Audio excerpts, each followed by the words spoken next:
Perhaps we need some outside universal threat to make us recognize this common bound. I occasionally think how quickly our differences worldwide would vanish if we were facing an alien threat from outside this world.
Good evening and welcome to the Friday night edition of Spaced Out Radio tonight. My name is Dave Scott, and we're going to get into all sorts of monsters tonight. Jay Bachoin is our guest. He's got a great set of hair on him. You'll see that. Nice, thick, dark color. You'll like it. I promise you will. And we're going to have a great show with all of you, including Eternity Eternal in the gold medal position. Tim Mothman and his goatee sharing a silver. Race fan with a bronze medal tonight. Hi there, Kitty Caddywhack, Robert Lamoth, and David Norenberg. Thank you all for coming on in. Road Flare, good to see you tonight as we continue on with our roll call. Deborah Rooney, how's it going? Debster will be signing autographs after the show. Line up to the left of the studio if you don't mind, to the left of the studio. Let us say hello to Mel WD40, lubing us up for tonight's show because you always want to go into a show nice and smooth. So thank you, Mel, for lubing us up. Little Cam over on YouTube literally did 65 pull-ups. Literally 28 seconds. He was cruising. I don't know where he gets the strength from. Walter Kochabinski, how are you? Karen in the Woo Train, thanks for coming on in. Ethanol, good to have you here.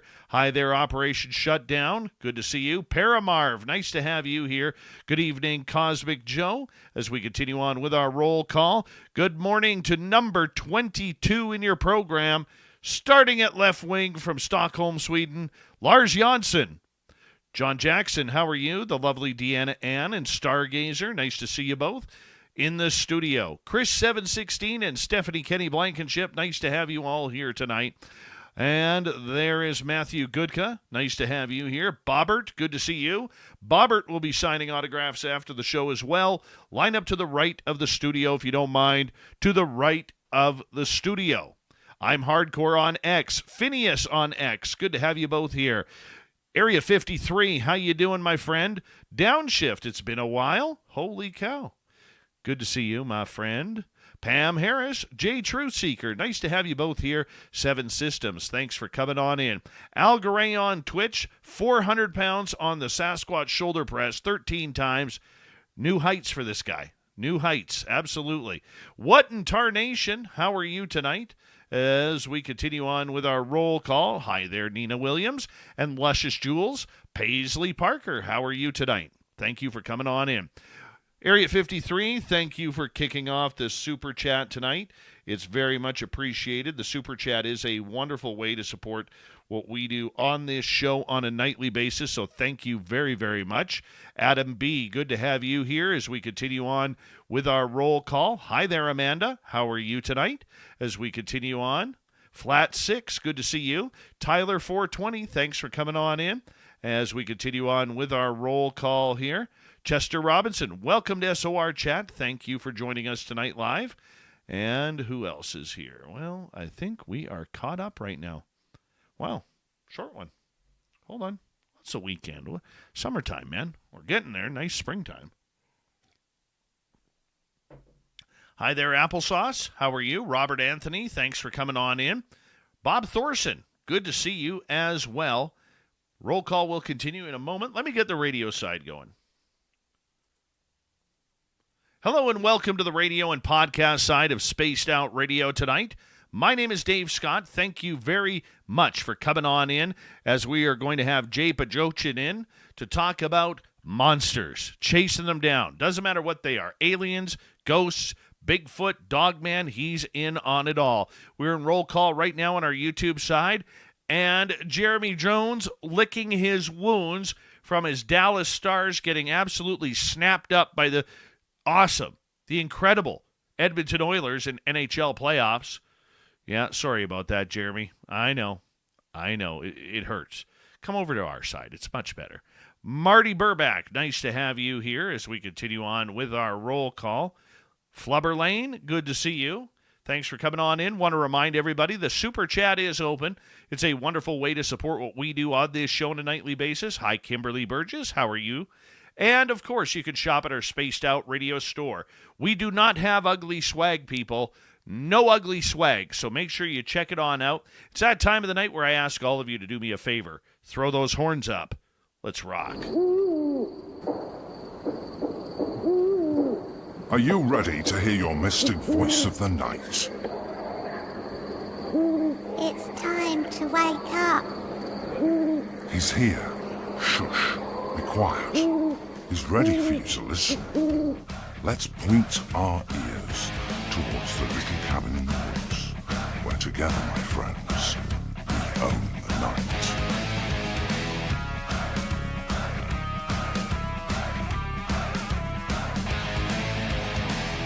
It's time for Spaced Out Radio with Dave Scott. From the mountains of central British Columbia to you listening around the world, this, my friends, is Spaced Out Radio. I am your host, Dave Scott, sitting in the captain's chair of SOR headquarters. We welcome you to tonight's show on our terrestrial affiliates around North America, digitally on every major podcast network. Our website, spacedoutradio.com. We have a plethora of features for you. Rock out to Bumblefoot, read the news wire, check out our swag as well. You can follow us on X at Spaced Out Radio, Instagram at Spaced Out Radio Show, and on Patreon in the Space Travelers Club. Tonight's show is brought to you by Chive Charities. Help make the world 10% happier by visiting Chive Charities today. You can find them on our website.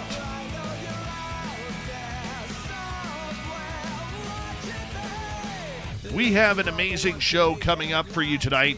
It's all about monsters with Jay Bachoin, who literally walks around Wisconsin searching for these crazed, scary, spooky entities that are in the forests and in the sky above.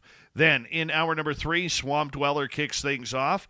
We will then head on over to Extra Small, Lee Strauss, as he will be here for the Q&A. All right, let's get right to it. It's going to be a great one, I can tell. Jay Bachoin is a family man in the state of Wisconsin.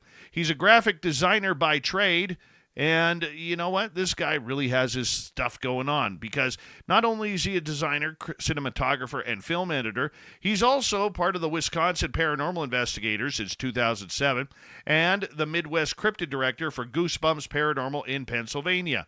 He has been on a solo quest searching for the Wisconsin Sasquatch in southeast Wisconsin since 2013. He's been featured on television shows like the Travel Channel's In Search of Monsters, also featured in Small Town Monsters. When you got great hair like Jay does, of course the television companies are going to come after you.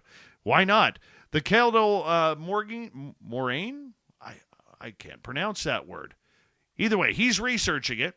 His first film, Finding Jay, was released in 2019. His follow-up sequel, Beyond the Kettle, Finding Jay Part 2, in 2022. This guy's been there, done that, seen it all, done it all. Let's just bring him on in and have some fun tonight. Jay Bachoin, welcome to Spaced Out Radio for the first time. How are you? I'm doing great. Thanks for having me on. And hey, I shout out to the Spaced Out fans out there. You got a lot of them. Hey, I do have to say, we have a mutual friend in Jessie who forewarned you about me. Yeah, she did. No talking about breakfast foods for dinner. That's right. That was one. Yep. And what was the other one? Now I got to look. Now I got to look. Hold on here. Because she sent me the message, and I was like, oh, Jesse, what are you doing? Making me look bad here. Yeah, Making me look bad. She said she couldn't help herself. What was the other one? It was don't talk crap about the Edmonton Oilers. that's That's the right. other one. Yeah, that's right. It was the Oilers. That's right. And I said, I promise I won't do either. Hey, I have seen this is our first time talking, and I've Yeah. seen your name over the years popping up left, right, and center. And I was always like, who is this guy? Like, how come he's doing some great work, and why haven't we got him on our show? So thank you to our booking director, Kloos, for getting things going and putting us together here for the first time. One thing that I really appreciate about your work, Jay, and I'm just going to brag about you from what I've learned so far, if you don't mind, okay? And that is you're not about, even though you've been on television shows, you're not about TV, you're not about being a star, you're not about trying to make $1 million trying to find that next Patterson Gimlin film. You're doing this out of sheer curiosity and a personal quest. And I love that about you because I think it brings very honest, detailed research and investigation. Mind you, on a selfish note, I'm sure it's about proving your own curiosity and seeing how much you could push yourself into trying to find these incredible creatures of the forest. Would I be fair in saying that, or am I just lying to myself? No, you're 100%. I've always said I've never started doing this for fame, fortune, or social media, 1 million likes. It's really not about that. I mean, maybe in the beginning when I first started doing this in 2007, maybe it was, but just over the years and over my journey, it's been a personal quest more than anything, whether it's to prove it to me or to my wife or to my kids, first and foremost is the most important. But, to get out there, it's not, I mean, it's nice to be recognized for what I do, but it's always not necessary because I don't pine to get on the radio. I don't pine to get on any TV. Even with my great hair, which thank you, by the way. But yeah, no, it's fair to say. Why do you do it? A lot of people would look at you and say, you're nuts going out there trying to chase down Dogman or Bigfoot or any of these things. I get those questions, and I consider myself an enthusiast. I don't consider myself a researcher.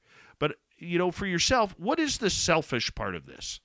Well, here's what this is the conclusion I actually came to. There's approximately 8 billion people in the world, and everyone has their own truth. So get out and discover it for yourself and find your own truth.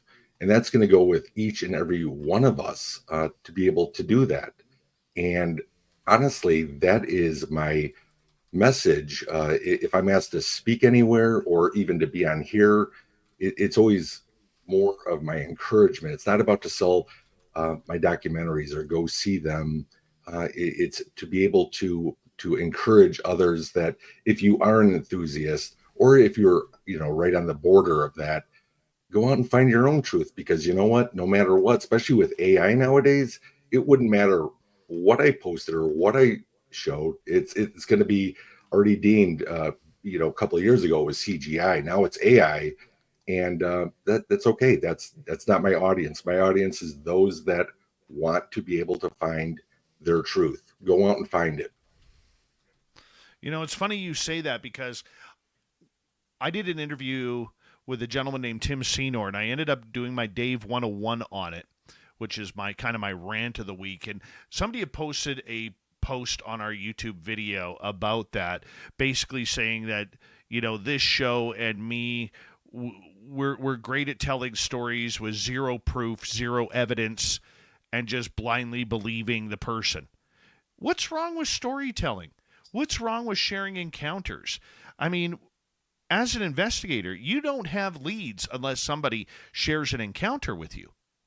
That's correct, 100%. And again, now you're going to come to investigate, and either you're going to believe it enough to interview them, to research, and to investigate those areas, or at the same time, it could be like that's just too far gone. I mean, if somebody said they saw, Dogman running down Bray Road with Nikes on. Well, you know what? I would probably have to say maybe that was misidentification, but you did notice their symbol.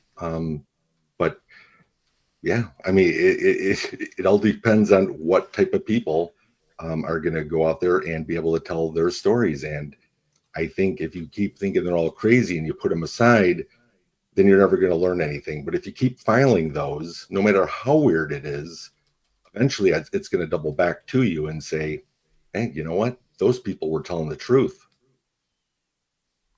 I think so too. And, I find 95, 98% of the people out there who share an encounter, I find them to be very truthful. They're not doing it. I mean, there's the odd one that is doing it to try and get their story on TV.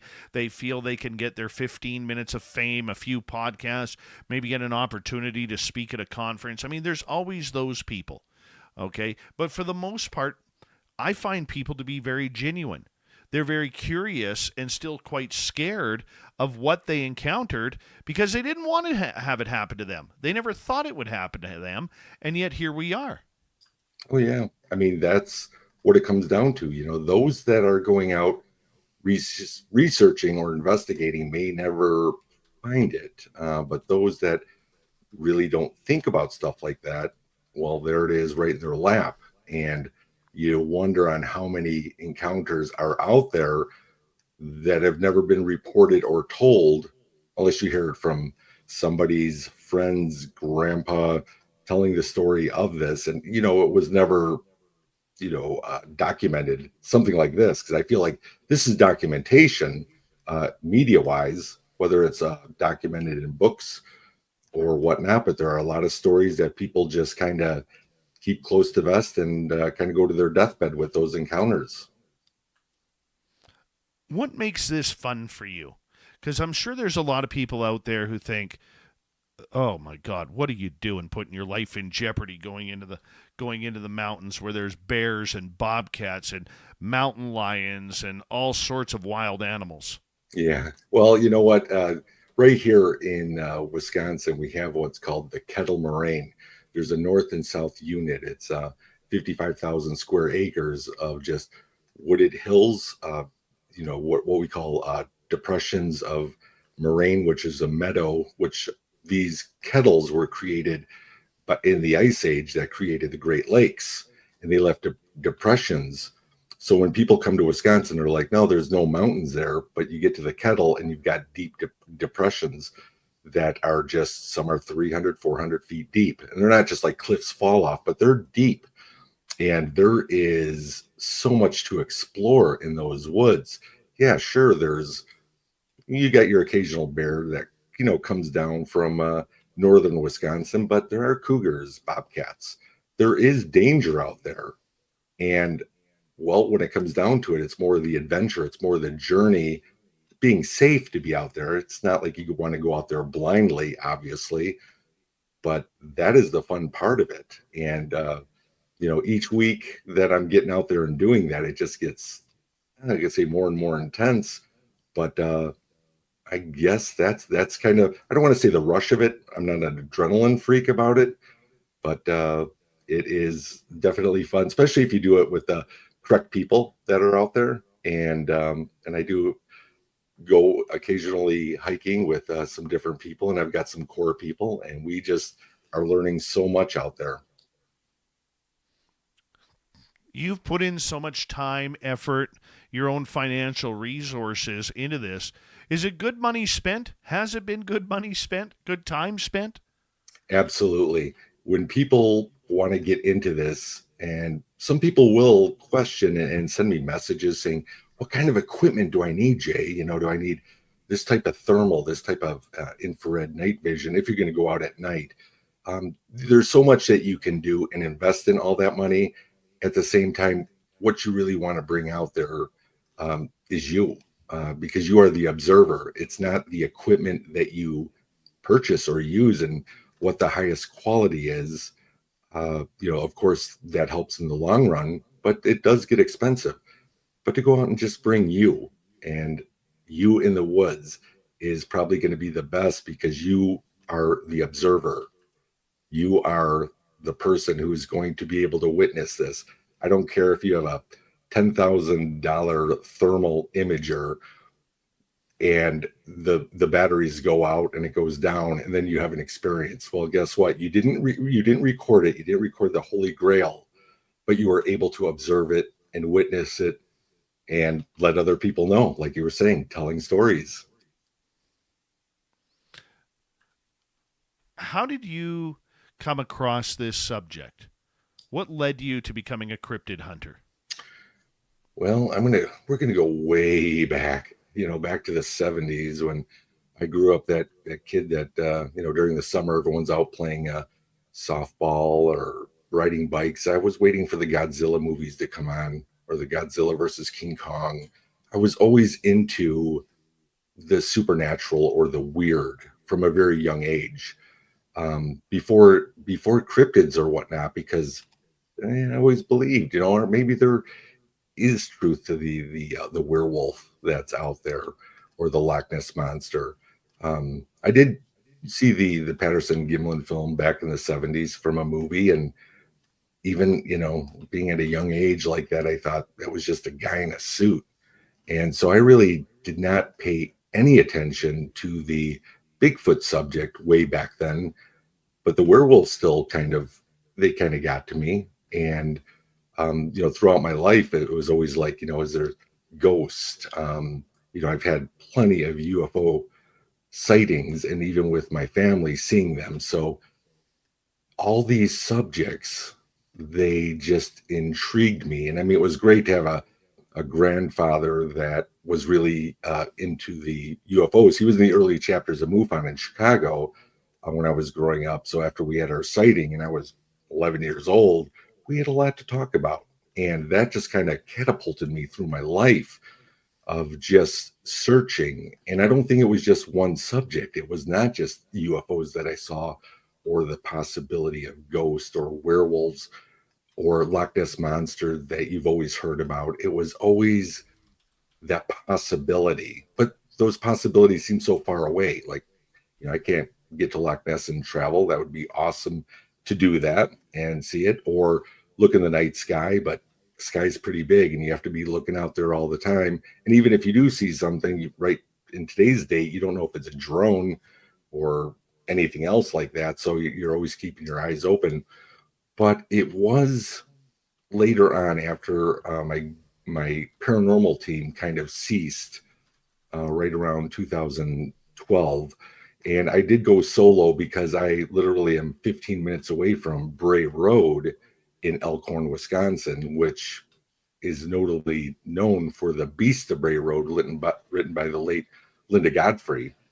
And at that point, it was very nice just to be able to just kind of patrol those roads, because there were so many sightings. I've read Linda's books, her encounters, and you can't, here in Wisconsin, you can't just get off Bray Road and start investigating, because it's all privately owned by third, fourth generation farmers. But it is a public road that you can drive. And I thought, there's going to be a possibility. If I'm there enough, maybe I will have a sighting. And that was my kind of catapult, kind of from the paranormal side into the cryptid side, which, funny enough, the cryptid side of the Beast of Bray Road kind of led me up to the Kettle Moraine, which then catapulted me into the whole subject and field of Bigfoot. You brought on the queen of the cryptids, Linda Godfrey, the late Linda Godfrey. God bless her soul. And, I never got to meet her in person, but I got to have a number of conversations before she got sick and passed away. And she even, believe it or not, put one of my UFO stories in one of her books. Oh, that's awesome. Yeah, it was pretty incredible. But I mean, she is the one who really broke the story on the Beast of Bray Road and the whole Dogman explosion of researchers going after Dogman. I mean, it can really be pointed towards her for bringing this back in 1989 to the public's attention. Did you ever get a chance to meet Linda? And if so, what was she like? Linda and I were really good friends. She didn't live that far from me. I first met Linda in Chicago, actually, at a ghost conference where we had our paranormal table set up. She had her book signing, and I've always heard about Linda. And that's where I first met her. And at that point, we did kind of discuss and we kind of talked a little bit. But after my team, where that kind of just broke apart, I was still contacting her, and I thought, you know what? I was doing the whole Beast of Bray Road patrolling, and was able to talk to her a little bit more, to the point where I kind of started going on some investigations with her, and it wasn't riding any coattails. That's one of the big things in this business. It's whoever's gets popular or famous for what they write. You got to be wary of that, of who's going to ride your coattails to try to surpass, to get to where they want to go. The opportunistic people that do want to get on TV, radio. And I was definitely nothing like that. I just wanted to learn how she did it and how she approached every investigation. And there's a lot of stuff, again, she kept close to vest because she kept everybody confidential, and I told her to respect her for that. But then we, like I said, we just became good friends to where we'd go over to her house for dinner. I remember her house that was kind of positioned right off the Kettle, right into the woods, and we're all sitting around their little campfire right on the deck that they had going on, and stones were being thrown right out of the Kettle, right by us.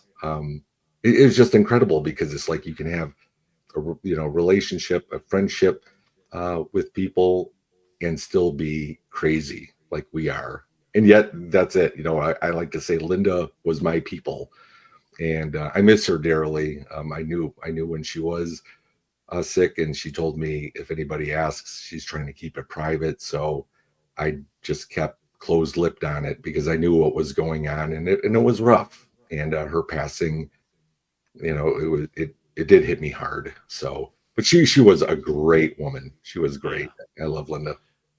The one thing that I loved about Linda Godfrey was that you didn't have to be a giant show. You could be a fledgling show. She treated everybody with respect, and if she really liked you, she would come back, and she would make sure that you were taken care of and promoted. Yeah, absolutely. Yeah. And she was very good to me that way. I will say that. Yeah, she is. She's genuine, and that's just it. Some people may thought she was a little eccentric, because of the way she approached things and her beliefs. And as a matter of fact, there were a few things that she was already way ahead of me of what her beliefs could have been on that, where I wasn't. Looking for the Beast of Bray Road or even Bigfoot, it's, some flesh and blood primate that we haven't caught up with, or some upright canine that we haven't caught up with. But the way these things are is almost based on a supernatural basis. Flesh and blood, they're leaving prints, they're breaking sticks, you can hear them in the woods. At the same time, you can never find them. And I always say, and that's where my title has come from, was for Finding Jay. It's not about being a narcissist. It's basically doing a little bit of play off Finding Bigfoot. But I say, when I'm out in the woods, we're not going to find Bigfoot, but Bigfoot will find me. So Finding Jay, or it could be called Finding Dave. Either or, it's getting out there and discovering it. Let them discover you. Absolutely. Jay, I'm going to get you to hold on right there, because we are going to go to break here at the bottom of the hour. Cryptid researcher, a guy who is hunting for the truth, Jay Bachoin. We're going to talk about the cryptids of Wisconsin. When we return, it's all going to be about Dogman. It's all going to be about Sasquatch and the findings he has had to this date. What's his best evidence?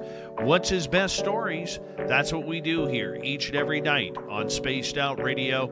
Stay tuned, everybody.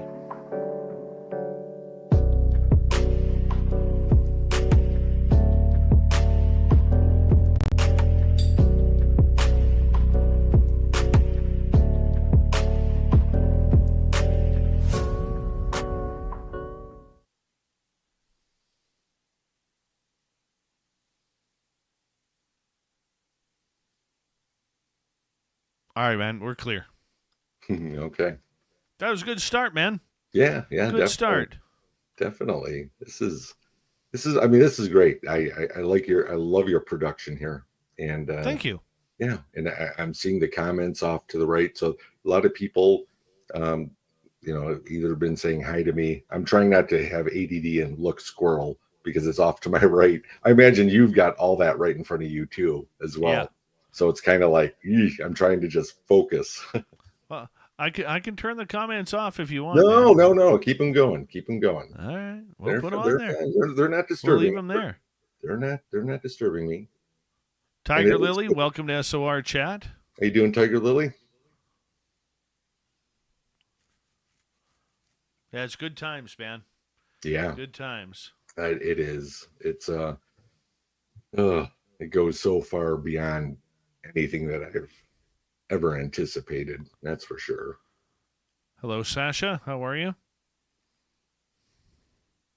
I noticed that there are a lot of followers of Jay in our chat room tonight. If you like what you're hearing so far, don't forget to hit subscribe, ring that bell. We are here 7 days a week for your listening entertainment at this time. We'd appreciate it. Let us earn it for you. Give us like 3 weeks.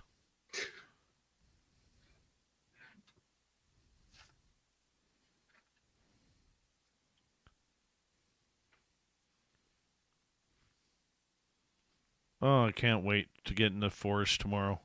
Yeah, nice. It's funny because when I go out in the woods, and usually all the people that I know that are, and I don't want to use the air quote squatchers or Bigfooters, because I just say I'm a truth seeker. That's it, because it's on all levels. But when I go out in the woods, you know what? Want to know something? I want to be safe. I wear an orange hat. I don't want to say like it's hunting season, but I want to be seen. I don't care. If there's somebody out there Right. poaching coyote out here in Wisconsin, it's like I don't want to be mistaken for some coyote. Yep. Our area where we go, I live in a very small populated area. Like when you disappear into the forest, unless people know where you are, nobody will find you. Yeah. And like tomorrow, we're going from HQ where I am right now. It's about 40 miles from here. Mm. And once we, maybe 35 miles. And once we get off pavement, within a kilometer, we're out of cell phone service. Now, do you guys use any other type of GPS location? Because it's basically, I mean, in the Kettle, it's not as dense as what you're talking about in your area. But you know what? It's still, you get lost in the Kettle, it's going to be a huge man search, We tell people exactly where we are going, and we do not move from that area. So the way we research is we're not trail jumping, we're not hiking for 5, 8, 10 miles into the forest, because everything in in both of our areas, well, the one I'll be going to tomorrow night, it's maybe like all of that action is happening in maybe the size of a football field. Like we don't need to go far. We don't need to be trail riding. And what we do is we'll tell a number of people, usually 2 or 3, that if you don't hear, we're going in at say 6 p.m. tomorrow night. If you do not hear from us by 2 a.m. or 3 a.m., you know exactly where we'll be. Oh, and yeah. The only way that we would not be there is if Bigfoot or aliens got us. And that's exactly right. I have the same thing, and you don't go that far in. You look above the Kettle, you see the roads cutting through the Kettle, but as a whole, it's the Kettle. And you just have a piece of finger pavement separating one side to another, and being able to go in there, I hear people that track, I went 5 miles in, I went 9 miles in, I went 10 miles in. It's like, you know what? The activity's happening, maybe a mile in, if that. Yeah. So. Our area, So if I go to Flight 21, which we're going to tomorrow, Hmm. our area, like I said, it's maybe the size of a football field. My other area is maybe the size of 2 football fields. That's it. Don't Yeah, need to go further than that. Hold right. on right there. We're coming back in 10. Thank you to Area 53 and Adam for the great super chats. We appreciate the love and support. Here we go, everybody.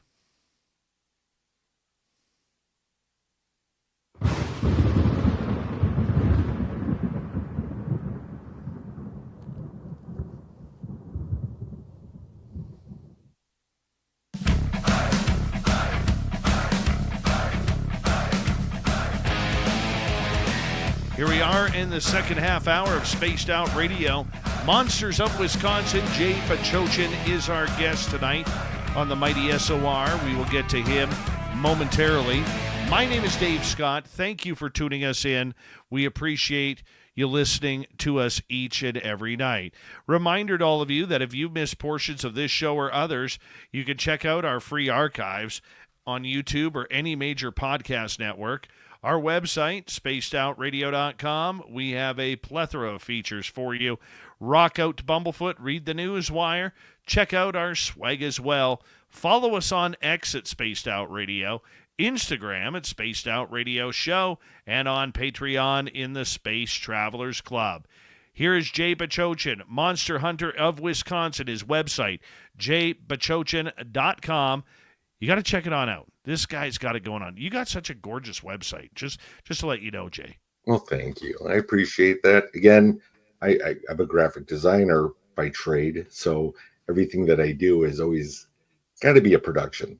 Except, a lot of times people will ask me about my films, and I say I make the films as professional as I can, but it's going to be 100% facts. I'm not going to throw fluff in there. It's going to be what it is. So, but the website is just kind of a reflection of who I am. The Monsters of Wisconsin. What's running around the forest? Well, currently, there's got to be so many cryptids up here. Well, we have right here in Elkhorn, Wisconsin, you've got the Beast of Bray Road, which is a 7 to 9 foot upright canine werewolf, if you will. You've got in the woods, again, it could be the same thing. It could be a Dogman in those, but also Bigfoot or Sasquatch, however you want to identify with this big, hairy, I was going to say 7 to 10 foot primate, but we really don't know yet. We've also got up near the Holy Hill area, you've got Goatman. And there's been reports of an upright, what looks like a man, kind of with a goat's head, that's going to be 7 to 9 feet tall. Up in Rhinelander, Wisconsin, you've got the Hodag.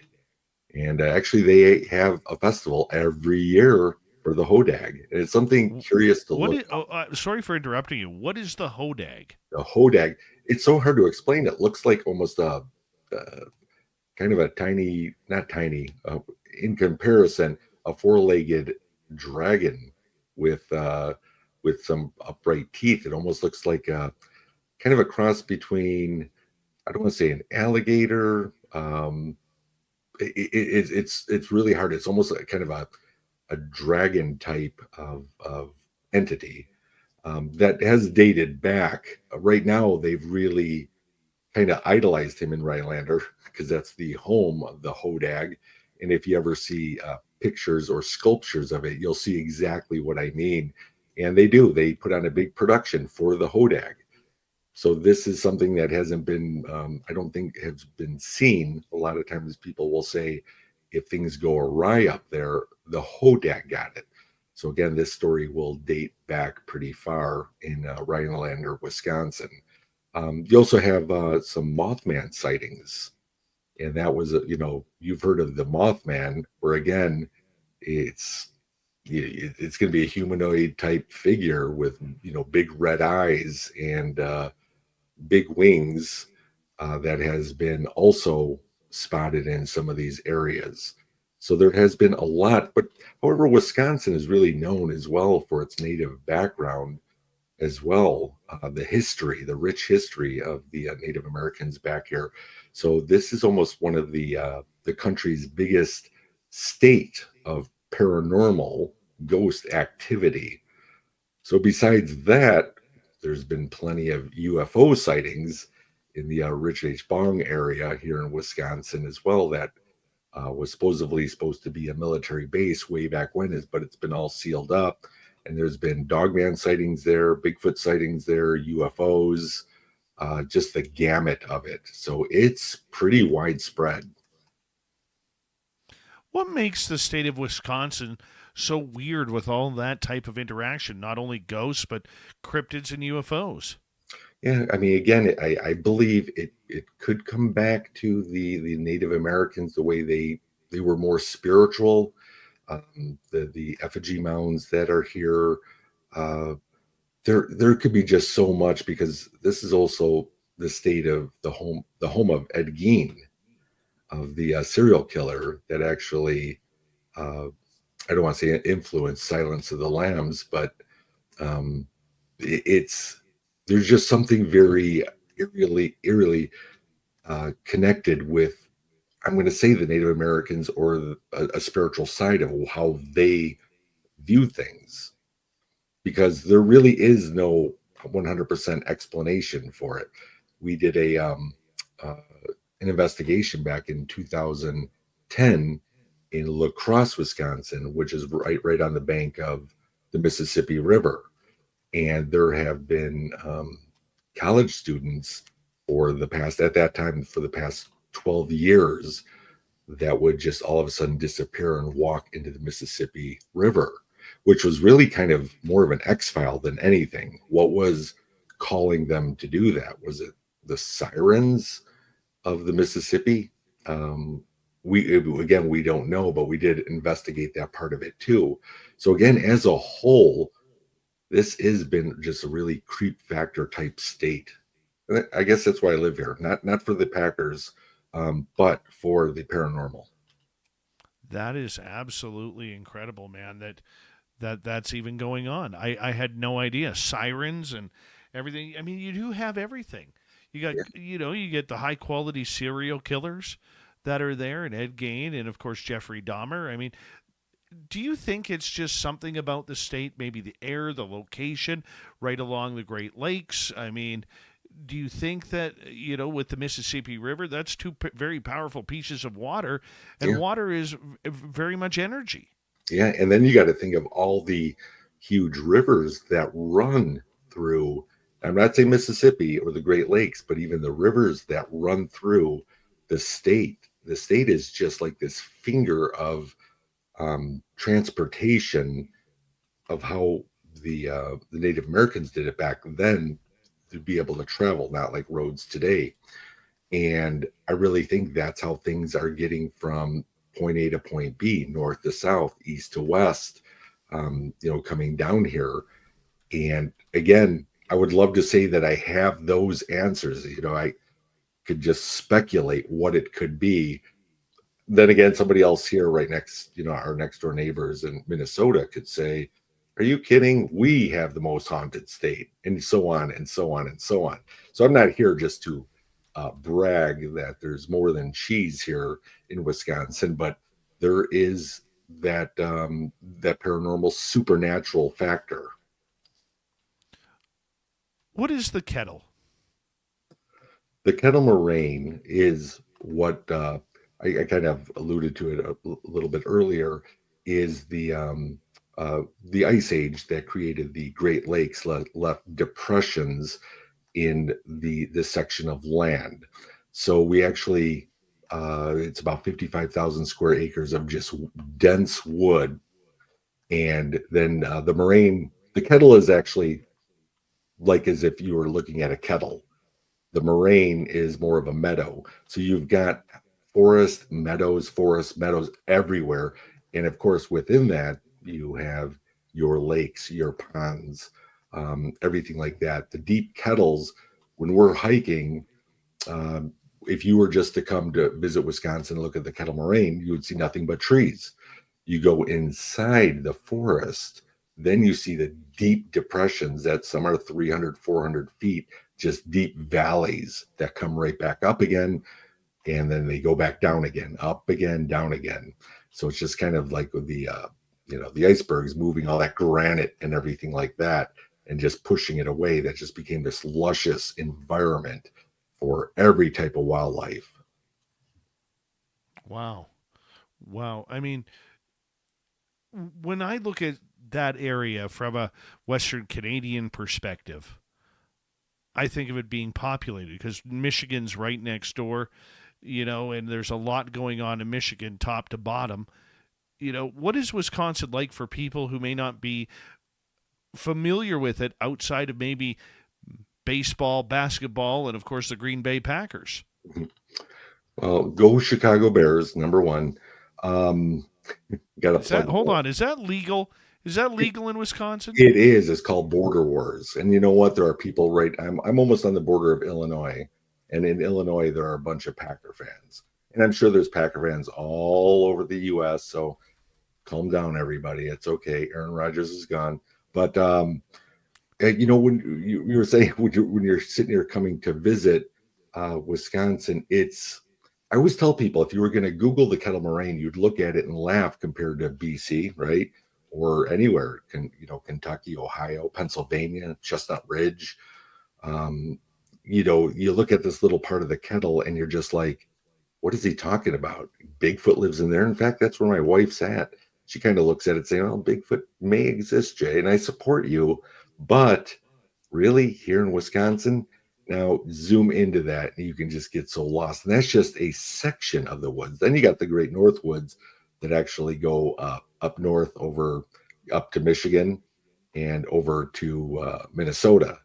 So there's a lot of what I call the green mile from top to bottom of how possibly, I'm not saying it is, but a possible trackway from getting place to place undetected. Any type of cryptid, actually.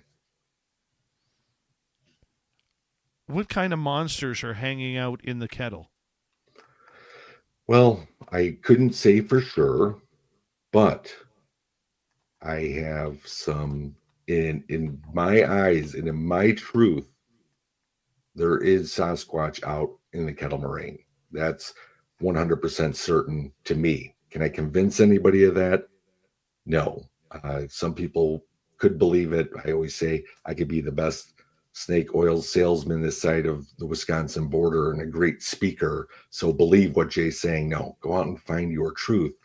But if you're asking me just straight up, I'm just going to give you a straight up truth answer.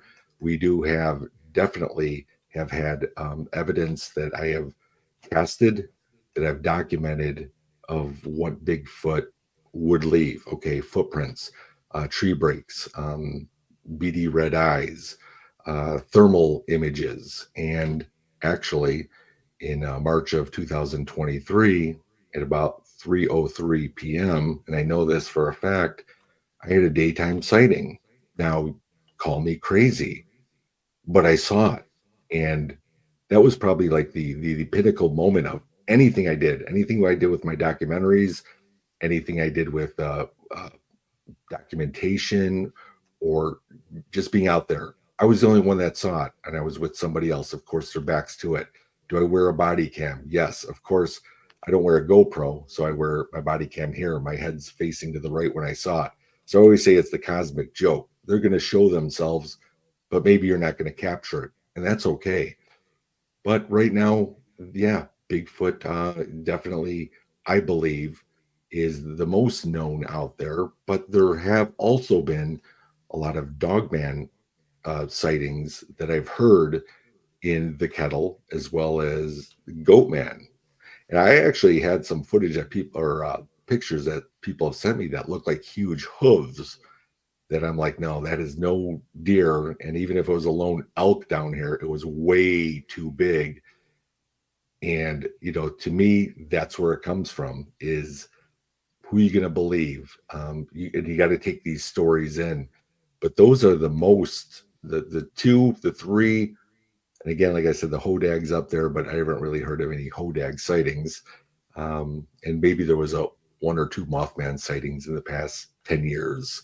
out here. But those are the, I would say, the cryptids that kind of roam the woods while we're out there.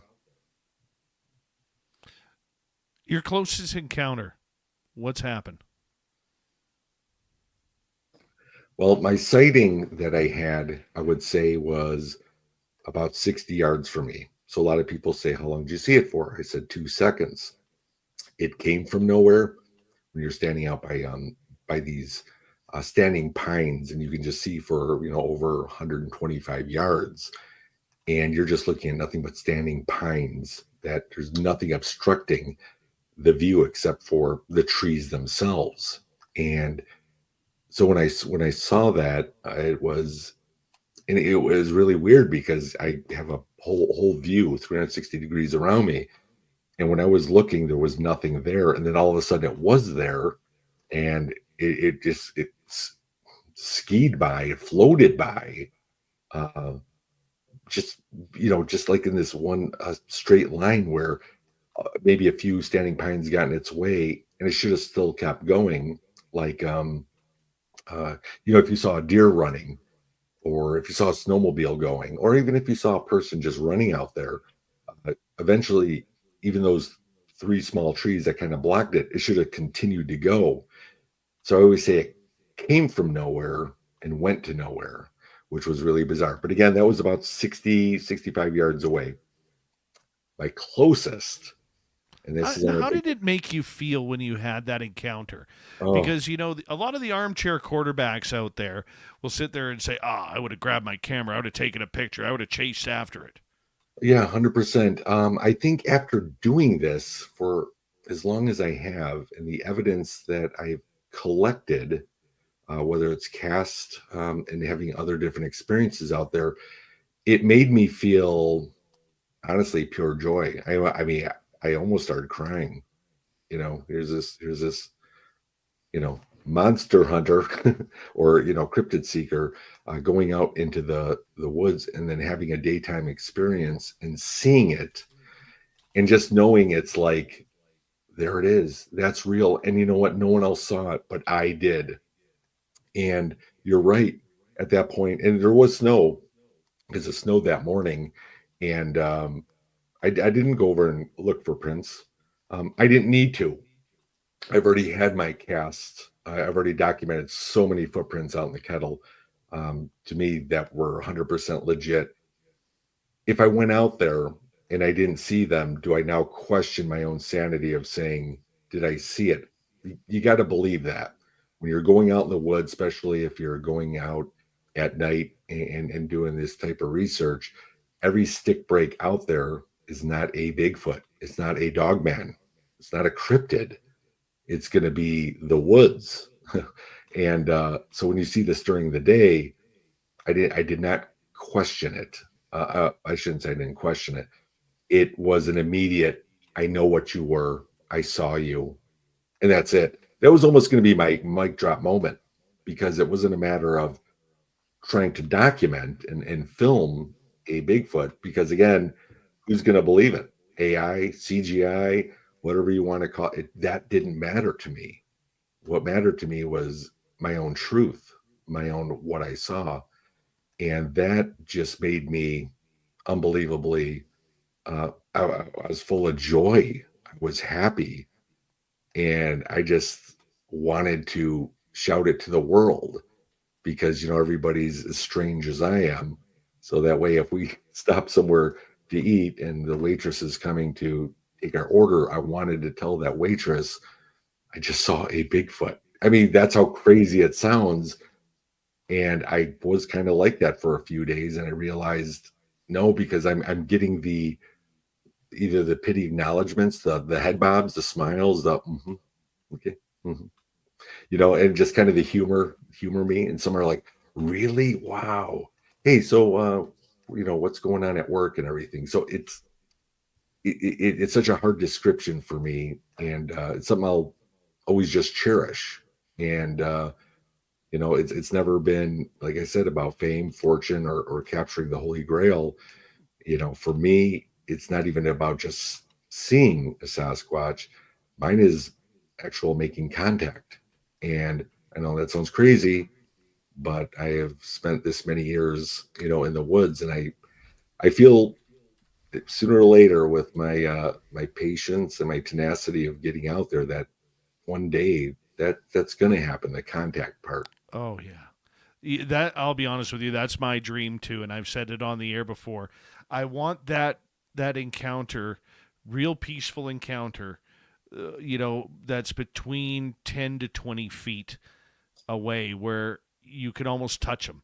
Right. And I want to look at that, and I know I'm romanticizing this in my head, probably a little too much, but I just want to look at it nice and close, look it up and down. I don't care if it's ever on camera, and I just want to say thank you. Right. That's it. Thank E- you.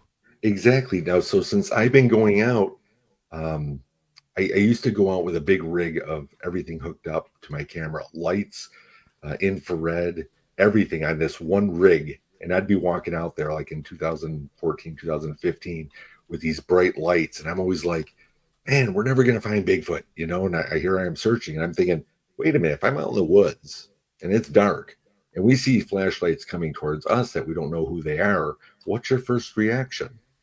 A lot of people are like, well, you get up and you walk up and say, what's going on? No, you don't, because you don't know their intentions.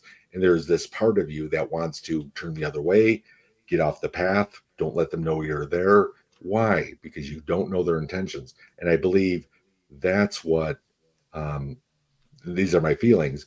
That's what a Bigfoot would think. And honestly, that's why I don't get off the path, because I always say the path is for humans. It's like the street outside your house.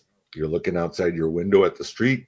You're seeing somebody walk by on the street. That's okay. It's a public street, but they put a foot on your lawn. You're like, wait a minute, why are you off the street on my lawn? Now they're walking on your yard, not to your front door, but to a bedroom window. Okay, now that's whoa, that's being aggressive. So I always do the approach of having the respect, staying on the path, let them come to me if they're going to come to me. And one, I believe, in 2017 in June did, because you were saying what the closest I've ever had. Now, that 65 yards was a nice daytime, like you were saying, you saw it and you were excited. But, back then when we went out there, and I usually don't would knock or I don't, I don't try to draw them out that way anymore. I figure they know I'm there.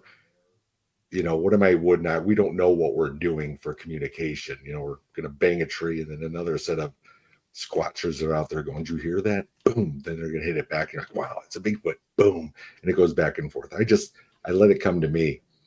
But my friend Chris, who was out there, brought his billy club, and he goes, "Hey," and it was dark, just about darker than twilight, but the canopy of the trees. It just got done raining too, by the way. So you're just hearing the rainfall off the leaves, just trickling 360 degrees around you. And he goes up to the edge of a kettle. He goes, "Do you mind if I do it?" I'm like, "Man, go ahead." And he's about 10 feet away from me, and he like whacks the tree twice. And I close my eyes. I don't know why, but it helps me focus, to hear a response. So I kind of close my eyes and I can hear the trickling of the rainfall. And then right behind me to my right, I hear one step, and then a center step that's almost directly behind me. And then a left step that just went right to my left. And they were distinct to me. I became a petrified tree. I couldn't move. I mean, I couldn't see Chris. I knew he was there. I couldn't motion to him. I couldn't say anything. And the only feeling I had is, I don't know if you remember, is when you were a kid coming up from your basement and you turn the lights off, you feel like something's going to run up after you on the stairs. It was that type of fear that made me, I couldn't move, and I didn't understand why. Well, And hold that thought. yeah. Hold that thought, because we're going to come back here in about a couple of minutes, because we do have to go to break at Okay. the top of the hour, man. I am intense on this because there's so much I want to ask you Okay. after this story about trust, about curiosity, about your thoughts. See how they differ from the central part of the United States to the West Coast. How do the Sasquatch act? Are they different? Are they more aggressive? Are they more curious? JayBachochin.com is his website. Jay will be with us for hour number 2 next. This is Spaced Out Radio with host Dave Scott.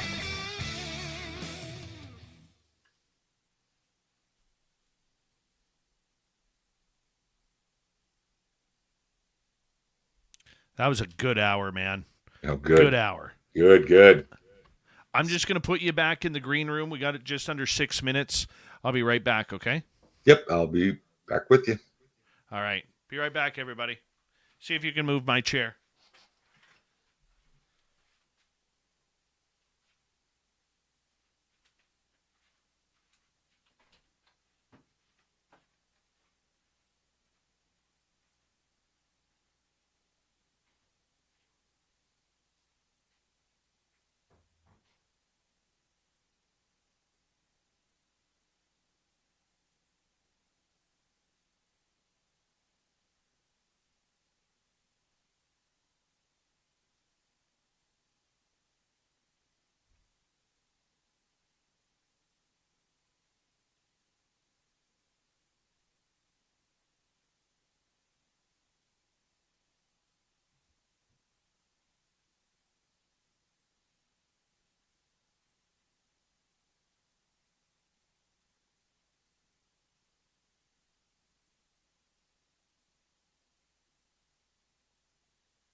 back. We got about a minute to go here.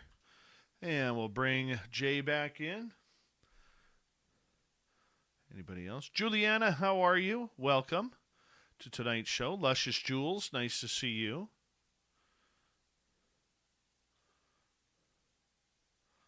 Little Timmy James, right there. Thank you tonight to Richard, Bob, Adam, and Area 53 for the super chats tonight. We greatly appreciate your love and support. It's a great way to support what we do on this show on a nightly basis. Jennifer Beveridge, how are you tonight, my dear?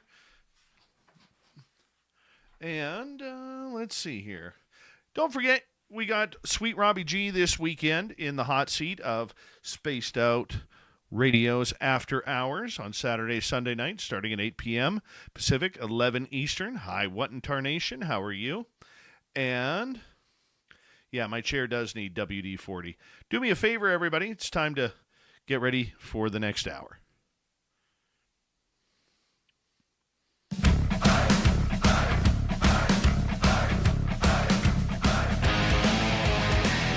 Here comes hour number 2 of Spaced Out Radio tonight. Monsters of Wisconsin.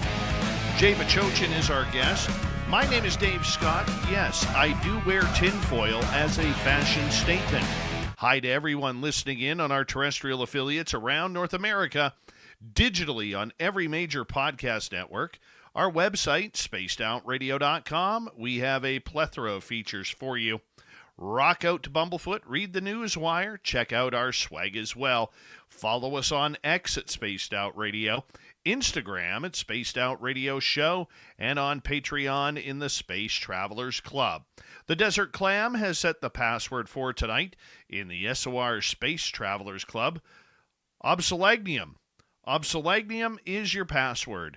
Use it wisely, Space Travelers, as the Clam sets the password each and every night, right here on Spaced Out Radio. All right, let's bring in Jay Bachoin. He is a monster hunter in the state of Wisconsin. We're talking about a place that he calls the Kettle and the Trust of Sasquatch down there. Oh, it's wonderful, wonderful entertainment. If you missed the first hour, you might want to rewind this one when you get an opportunity to do so. His website, jaybachochin.com, the master who is seeking truth of these monsters and cryptids. Welcome back. Oh, thank you. Great show. Love it. Thanks for having me on. Yeah, man, this has been a lot of fun. It's officially the next day for me because it's after midnight. So how is tomorrow looking?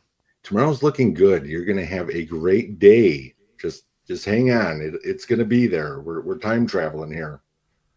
I love it. I absolutely love it. Hey, we were talking about right before the break about, getting to know and trying to have that magical encounter, that close encounter with a Sasquatch. How do the Sasquatch react in your area? I know on the West Coast they seem a little bit more curious, a little bit more docile for the most part. There are some rogue groups that are a little bit more aggressive. But for the most part, what are they like there? The thing is, and that's what a lot of people will ask me is, well, where else do you go, Jay? Besides Wisconsin, do you travel around? Do you look? And it's like, no, I don't have all the answers, not even here in the Kettle, Moraine.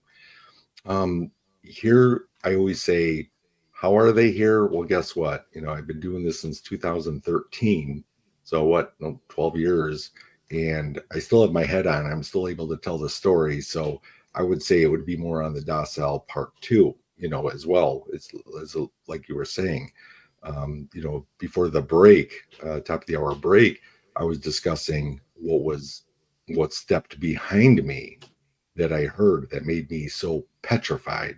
So again, here's a guy that's trying to make contact, but can't move and he can't speak. So after feeling that, it was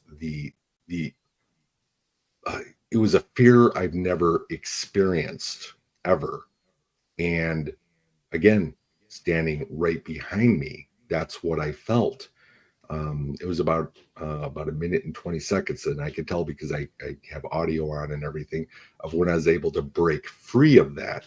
So I already knew that it was still standing behind me. It did not move at all. And I'm like, okay, as soon as I broke free, I already had my thermal in my hand, and I walked towards Chris. Like I said, he was about 10 feet in front of me. I walked towards him, and I immediately turned around and put my thermal up. There's nothing there. So as it came in and stood behind me, and that was going to be the end of my life, there was nothing there. And it was there, and I felt the fear.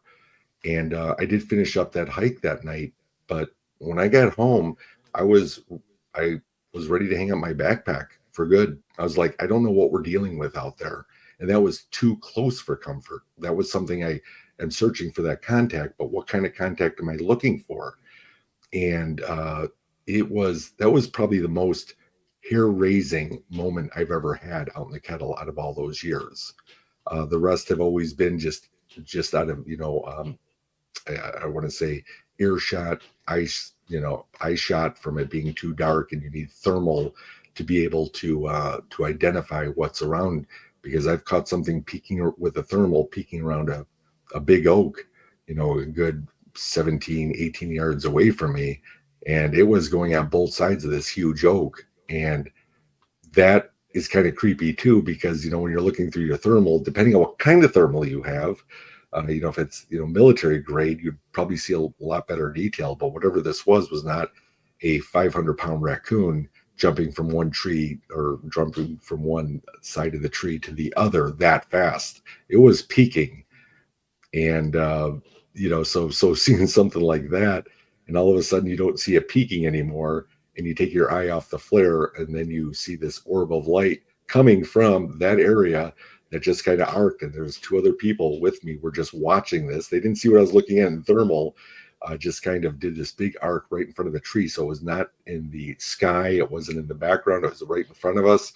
And it just kind of arced over us, and it kind of got out of sight. And then all of a sudden you heard a loud crash through the trees. And I'm like, wait. Did this physical being literally just turn into a ball of energy, evade us, and then become physical again, and then just rip through the trees? Now, I can't say that. I'm just trying to put the J connection within what I observed or experienced, because you can watch a lot of documentaries, a lot of YouTube, hear a lot of people, read a lot of books, but honestly, until you are out there experiencing it yourself and observing it yourself, you'll never understand it or ever believe it. Are they more trustworthy there? Do you trust them, or do you think you are building up a reputation of trust with them in that area? Yes, and the reason why is in 2014, I actually went out during the day with Linda Godfrey, where we were doing a hike out in the Kettle. And this is in my first documentary. It's kind of cool, because I documented us walking along, and she thought, it's too quiet. It's too nice of a day for anything. So she gets off the path a little bit, and she wants to shake the tree, because that's what the primates do to kind of show a aggressive nature. So she's out there just wiggling this, 12, 13 foot young sapling, and she's just rocking it, and nothing's happening.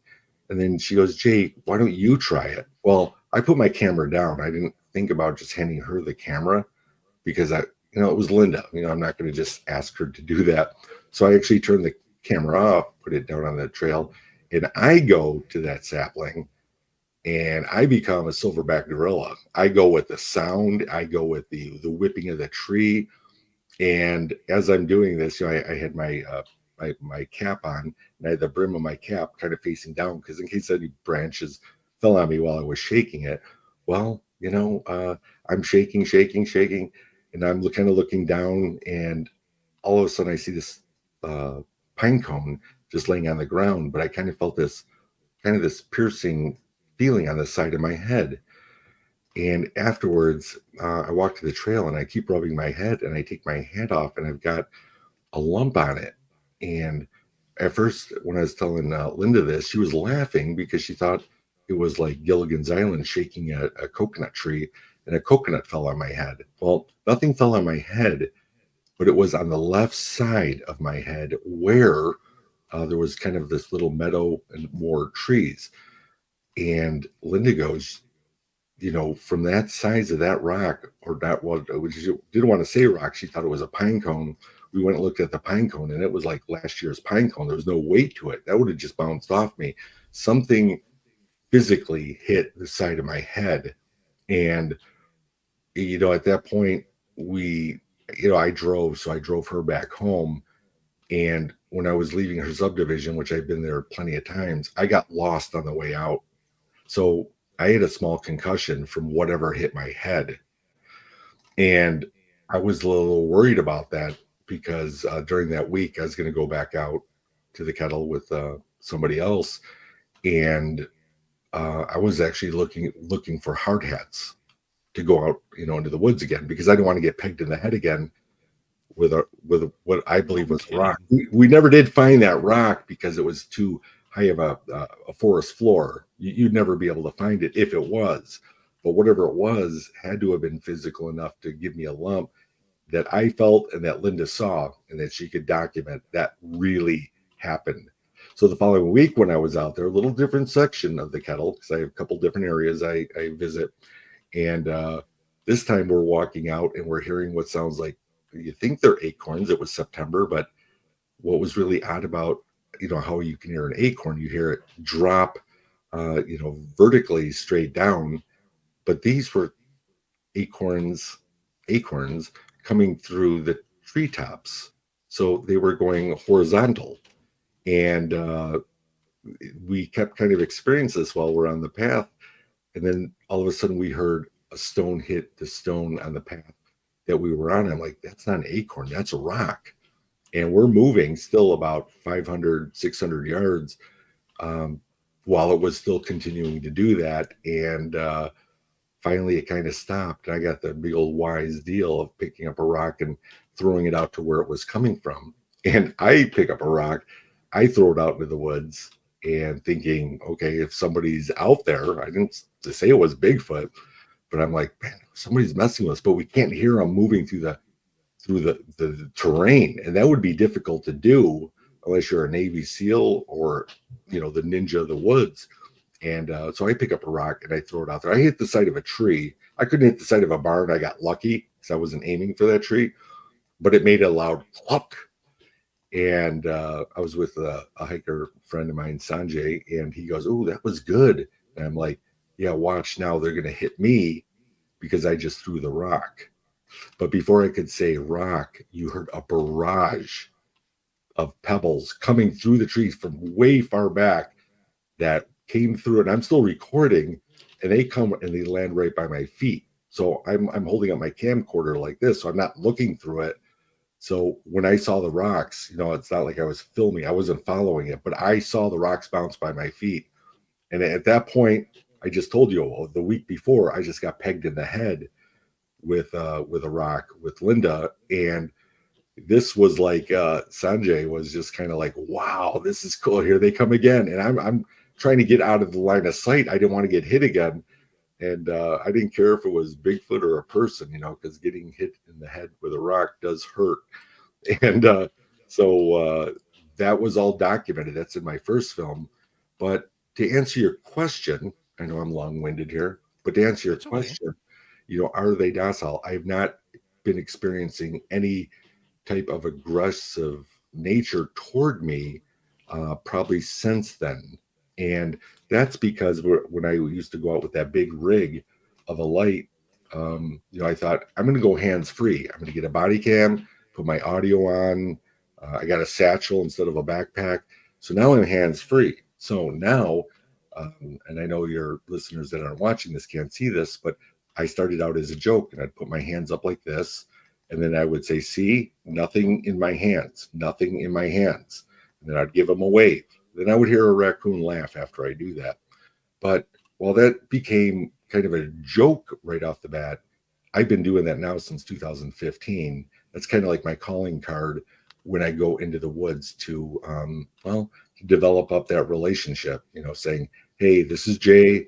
Here's Jay doing his hand thing. That is him. And I'm hoping that one day in contact that you were talking about seeing a Bigfoot Sasquatch 20 yards away from you, stand out in the trail, and then the Bigfoot could just put up his hands and do the same thing I did. And I'd be like, that is the first step of contact. And that's really what I'm going for out there. So right now, I believe they've been docile, and I'm here to tell my story. So I'm hoping that keeps up. What's your thoughts of chasing them down? Do you go running down the trails looking for them? Do you sit in one spot and allow them to come to you? Tell me about it. Yeah. In the past, what we used to do was hike the trails, and we could say that we hiked a mile, 2 miles, 4 miles that night. But you know what? How much are you missing? You're missing a lot, especially if you're doing this at night. So of late, I'm going to say probably the past year and a half, I now call it a stakeout hike. And that's basically bringing your camping chair, whoever you're with, we set up a circle. That's it. Go lights out.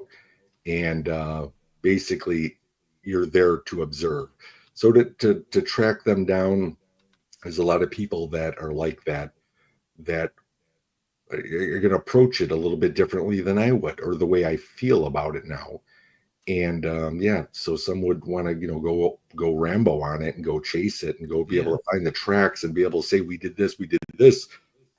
And I'm not going to harp on any researcher for going out there. Everyone's trying to search for their own truth because, in this field, there's several different camps of what people believe Bigfoot is. And nobody's ever going to agree on the same thing. So you know what? You got to find your truth when you're doing this. And I'm going to do that. I'm going to let them approach us. And we've had steps that seemed like they were literally 3 feet behind our chairs. That was heavy enough to be able to just, give you that there is no way it could even be a mouse, even if you stand up and turn around when you hear this and there's nothing there. Or we get the in our ears while we're sitting there and there's nothing there. So something is coming to our groups, to our circles. And that's the way I've been approaching it now is, you know what? Again, it's all about finding Jay or finding whoever is out there with me at that point. It's not about finding Bigfoot. It's letting it come to us. Mm-hmm. I agree with you on that, and one of the reasons why I do agree with you is because I'd never been taught any other way, number one. But number two, I also think, I don't know if these creatures are flesh and blood or if there's something more supernatural about them. And if they are flesh and blood, that means they have animalistic tendencies. And survival in the wild is hard. It's hard for creatures that are living there on a daily basis for food, for water, for shelter, for warmth. You're battling forest fires. You're battling cold in the winter. And the last thing that I would want to do is try and chase down one of these to become predatory to something that is much bigger and stronger than me that could literally rip my arm off and beat me to death with it.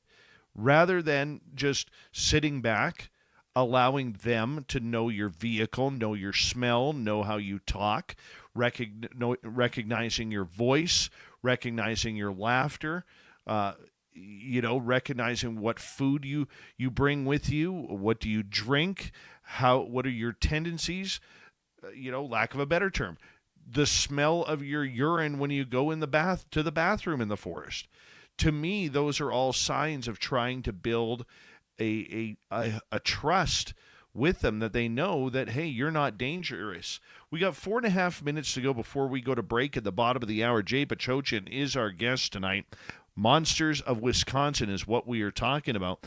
My next question for you, Jay, regarding that, before you go into a site, do you say any prayer or words to the Sasquatch or to the beings that are out there? Because we do. We don't put it on camera, but when we go out there, we literally will say, hey, We're here to respect you, your territory. We ask that you come say hello if you feel comfortable. We are armed, but this is for the wild animals in the area. This is not for Sasquatch. This isn't for aliens. This isn't for ghosts or Dogman. And we put it out there that we are having these for protection for ourselves. But if you come up to us or you let us see you, we promise that we will not raise our pointy sticks towards you. Do you do anything like that? Yeah, absolutely. Probably over the past 2 years, I've been really learning more about the Native American background. I have spoken with some Potawatomi elders, Ho-Chunk elders, and actually one of my hiking mates, my friends, Kim, she has learned so much. She's kind of adopted into a tribe. And I have learned now to actually bring tobacco out with me, where I'm actually giving thanks and kind of permission from the woods, not so much from Bigfoot, like you were saying. You're not just, putting that out there for a certain cryptid or whatnot, but it's going out there saying, you know what, and I don't bring a firearm with me. And there's a reason for that, because I really do believe that these beings are intelligent. They know that you have boomstick, and you got to be smart. I still carry my Rambo cold steel and my bear spray, and my 3,000 lumens torch at night. Anything to do that. But I'm just gonna say that's what we do when we walk in. I like to do the permission thing, because the one thing about these beings where I don't think that there's animals is there's one word that separates that from a natural animal, and that word is consequence. And no matter what, you have a cougar out there, a bear, whatever, that's going to attack you, that they don't care. That's their survival skills. But I do believe Bigfoot, if they were going to take you out, the first thing that's going to happen is there's going to be a massive manhunt that's going to hit all those woods, and it's going to disrupt their way of living for a long time. So I think there's a consequence of being able to say, we're going to just stay back. We're not going to attack anyone. We're not going to, we'll be curious. We'll let people know we're here, but I don't think it'll ever get to that point. But still, to be on the safe side, like you said, you've got to be able to say that when you're going out into the woods. So that's how I approach it. Yeah, and we're pretty much the same way with tobacco as well, as it is an offering of peace and love in order to nature. But in our area, we have a few more big animals like grizzly bears and moose and Yes, and everything. That's the reason why we go in armed. No, and that's, I was going to say, and I wanted to reiterate that, and thank you for saying that, is you got to know what area you're in and where that's going to be. Because you know what? I think that these beings are hypersensitive. They know you. They know that you have something that can hurt them. But again, showing them before you come out saying, hey, look, I'm not trying to conceal I'm being armed. But look, I do have this. This is for the other predators that are not as intelligent or don't face the consequence. Yeah, absolutely. Yeah. Absolutely. And you know what's funny is when we were out there 2 weeks ago, 3 minutes after we put our pointy sticks away in our vehicle, we saw a mountain lion, or I saw a mountain lion run across a trail about 100 feet from us. Yeah. And that's exactly what we're talking about. Right. It's like that cat knew that we had put away our pointy sticks, and we my buddy Tim and I looked at each other and we're like, yeah, I guess that's the call sign for us to leave. And so we packed things up. We went in our vehicle and we drove off. But it is something that you have to be cognizant of. Jay, hold on right there. We're going to go to break here, and more Monster Talk when we return with Jay Bachoin.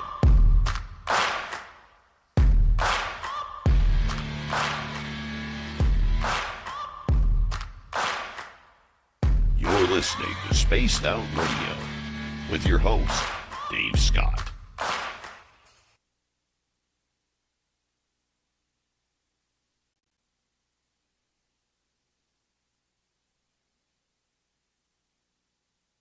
All right, my friend, we're clear. All right, good. Yeah, there's so much that I do a lot differently than I have since the beginning. It's called evolution. And it's going to be different with everybody, I believe, when you go out there, because everybody's going to have to find their own truth with what they're going to do. And I respect everybody else's, whether they collide with my own, but that's just the way I approach it. And so far, so good. Yeah. And, like with us, we're pretty much the same way, my man. It really is about safety. It really is about trying to be aware of what's going on, what is your surroundings. Like our area, like at Flight 21, Yeah. dude, I mean, it is so tiny, it's claustrophobic. And with the production that we're doing, one of the things that we're doing is we're keeping it very amateur looking. We don't want to do a big production because there is the sense out there that if you do a big production, people are going to think you're faking evidence. People are going to think that you're just doing it to make a potential to get on television or whatever it may be, and that isn't the case. We just want to take our listeners along. Like, I'm blown away right now, to be blunt. We put our video up 4 days ago, and it has over 1,200 views. Nice. Right? That's good. Yeah. Yeah. I mean, and I agree with you. Both my films are generally all of the footage that I do with my iPhone out there. That's it. I don't bring my big cameras out there. When I do my interviews with people to recap things, yeah, then I'll bring out my Panasonic and set it up and try to do the right lighting and that. But otherwise, no, I don't. I agree with you. You're setting it up. You're doing it for TV. I always say I don't do it for fame or fortune or notoriety. But Jay, why are you putting out a documentary then? It's all about encouraging other people to go out and find it. I'm going to tell you, believe it or not, this is what's real. It's 100% fact. Both my films, there's no fluff to it at all. Believe that or not. If not, go out and find your truth. That's it. Yeah. And I think that's exactly it. Yeah. I just hope with our area that we're in is so claustrophobic that there is really our two areas are so polar opposite because the one is so spread out and so you feel comfortable in it. Mm-hmm. But the one that we're going to tomorrow night, it is so tight quartered, and the trails are tight and anything right out there, yeah. And it's funny because when we shot the first, our lone video on it, we were driving down the trail, and literally the trail is big enough for my Jeep. It's big. You could get a bigger truck in there, but you're going to scratch the truck with the branches and everything that are kind of jutting out. Yeah. My Jeep, I could get in there no problem, and if it scratches, I really don't care. You know what I'm saying? Yeah. Because that's what it's there for. Still but looking at the video, this thing looks like a freaking highway lane, and I'm like, no, it's not what it's about. And then we got to go into this steep gully and come out of this steep gully, and it's looking like we're going like 5 feet down and then 5 feet up. It doesn't look very steep. Yeah, but you're doing the right thing though, still, by at least acknowledging that, because that's that's kind of what I've been taught, was that these woods, I call them the living woods, and I don't mean just the trees and the animals or anything, but you're letting them know right off the bat. So whether you're driving and going in and how deep you are, they already know when you're giving that permission or respect. Oh yeah, it's awesome. How quickly, when you enter your areas, how quickly do you feel them? Generally, and again, this could be subject, because some people would say, well, Jay, you're going out there looking for what? You're looking for Bigfoot. You're going to sense it all. Hold that thought. That's a good question to ask you on the air. Okay, that's fine. Okay, so we're coming back in like 45 seconds. I want to ask you that one on the air. Okay. Oob to Joe's Maine, you've got aliens. Wherever you are, you've got aliens. Maybe some Bigfoots, too. Big thank you tonight to Richard, Bob, Adam, and Area 53 for the great super chats. We greatly appreciate your love and support. Don't forget Sweet Robbie G the next couple of days on After Hours, 8 p.m. Pacific, 11 Eastern, and you can shop at our Spaced Out Radio store. Why? We do not have ugly swag, people. No ugly swag. Hi, Chris. Teen, how are you? Good to have you here. And we're going to get going here in 5 seconds.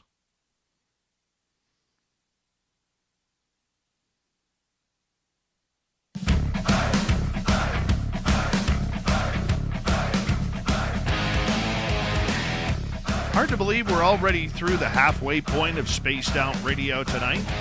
My name is Dave Scott. Jay Bachochin is our guest. Add a .com onto his name. He got his website, jaybachochin.com. Monsters of Wisconsin. This guy is awesome. And he's got great hair, too. I know you can't see it on radio, but I'm telling you, he's proud of his hair. He really is. Good to have you here, Jay. Thank you for being here. Thank you. You're almost making me blush here just because we're live and talking about my hair, and it's like, it's I'm a grandpa. I should be, and like my friends, I'm just, exactly, get that whiteness in there, and I'm like, no, it's a little bit here in my beard, but I guess it'll come when it comes. I was okay when my hair started turning gray, but when my beard got gray, that's when I was like, no, I'm too young for the Santa Claus look. You look great. Yeah, well, I have a good barber, that's why. And all right, well, that's good. He's good on the beards. That is good. I like to keep mine short because my wife says I look like a chipmunk if it gets too full. Well, I'm telling you right now, my head is so round that if I didn't have my beard angled to make it look, like I have some shape to my head, a basketball player may grab me and try and dunk me, right? I mean, that's just the reality of it. I asked you during the break, and I asked you to hold off on your answer because I should have asked this on the radio, which we're going to do right now, and that is just in regards to. Oh goodness! Now it just passed my mind. What I was going to ask? Yeah, because I was actually thinking the same thing. Like, what were we talking about? You're like, I hate when that happens. I know. See, I'm blaming your gorgeous hair for that. I know, we got right into that. I know. Yeah, I know. Our audience will post up there what I'm supposed to ask you.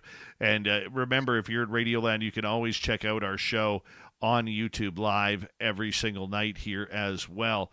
But I mean, let's just continue on. It will come to me. Have you ever had any encounters with Dogman? Well, funny you should ask that because that did kind of happen right prior to starting to search Sasquatch, and it was on Bray Road. Actually, it wasn't on Bray Roads. It was on Bowers Road, which is parallels Bray Road, and it was coming home from the Kettle late, and I always like to stop at Bray Road and just drive down it and just go, maybe this is the night for a sighting. I got a dash cam. And I didn't at this point, though. Actually, this was in 2015. And we were driving almost right past the Hample farm, which I didn't know Lee Hample at the time. There's been a lot of craziness stuff going right within his property. But I was driving. I didn't want to seem like I was stalking. So it was 30 miles an hour through there. And I was doing about 18 miles an hour just because it was about 1 a.m. And I'm passing the Hample farm. And all of a sudden you just come up to the open fields where they do their farming. And right to my left, I was actually with Sanjay, and he was looking at his phone, looking at pictures. And I come across something that I couldn't believe what I saw. And I was driving my Ford Escape, and whatever this was on the left side of the road, right before probably a 5-foot ditch, but it was almost on the road, and it looked like a stationary wolf standing looking up with its hands up. But the odd thing was, it looked 2-dimensional. It looked like one of those stand-ups, like the Han Solo type thing. And it didn't seem like it had any depth of three-dimensional. And I immediately hit the brakes because, like I said, I was only doing 18, but I felt I'm in my car. Sanjay's right there. Hit the brakes immediately, back it up, and I back it up as far as where I thought it would be, and just kind of do a 2-point turn and just had my headlights just being out in the field. There's nothing there. And the odd thing about that was you could have a misidentification. Absolutely. Even I could too, but there was nothing there. There was nothing to misidentify with. There was no tree. There was no bush. Everything was already all, rolled up and harvested. So there were no corn or anything out there. So whatever it was literally just gone within seconds. But again, Sanjay didn't see it. I didn't have a dash cam at the time, but I know what I saw, and there wasn't even a lot of detail on what this wolf looked like. Again, it's all up here. I mean, I did come home and draw it, like Richard Dreyfuss did in Close Encounters of the Third Guy. This means something. Yeah. So whatever that was kind of a frightening look at what is reality, what is fantasy. And at this point, I thought, what?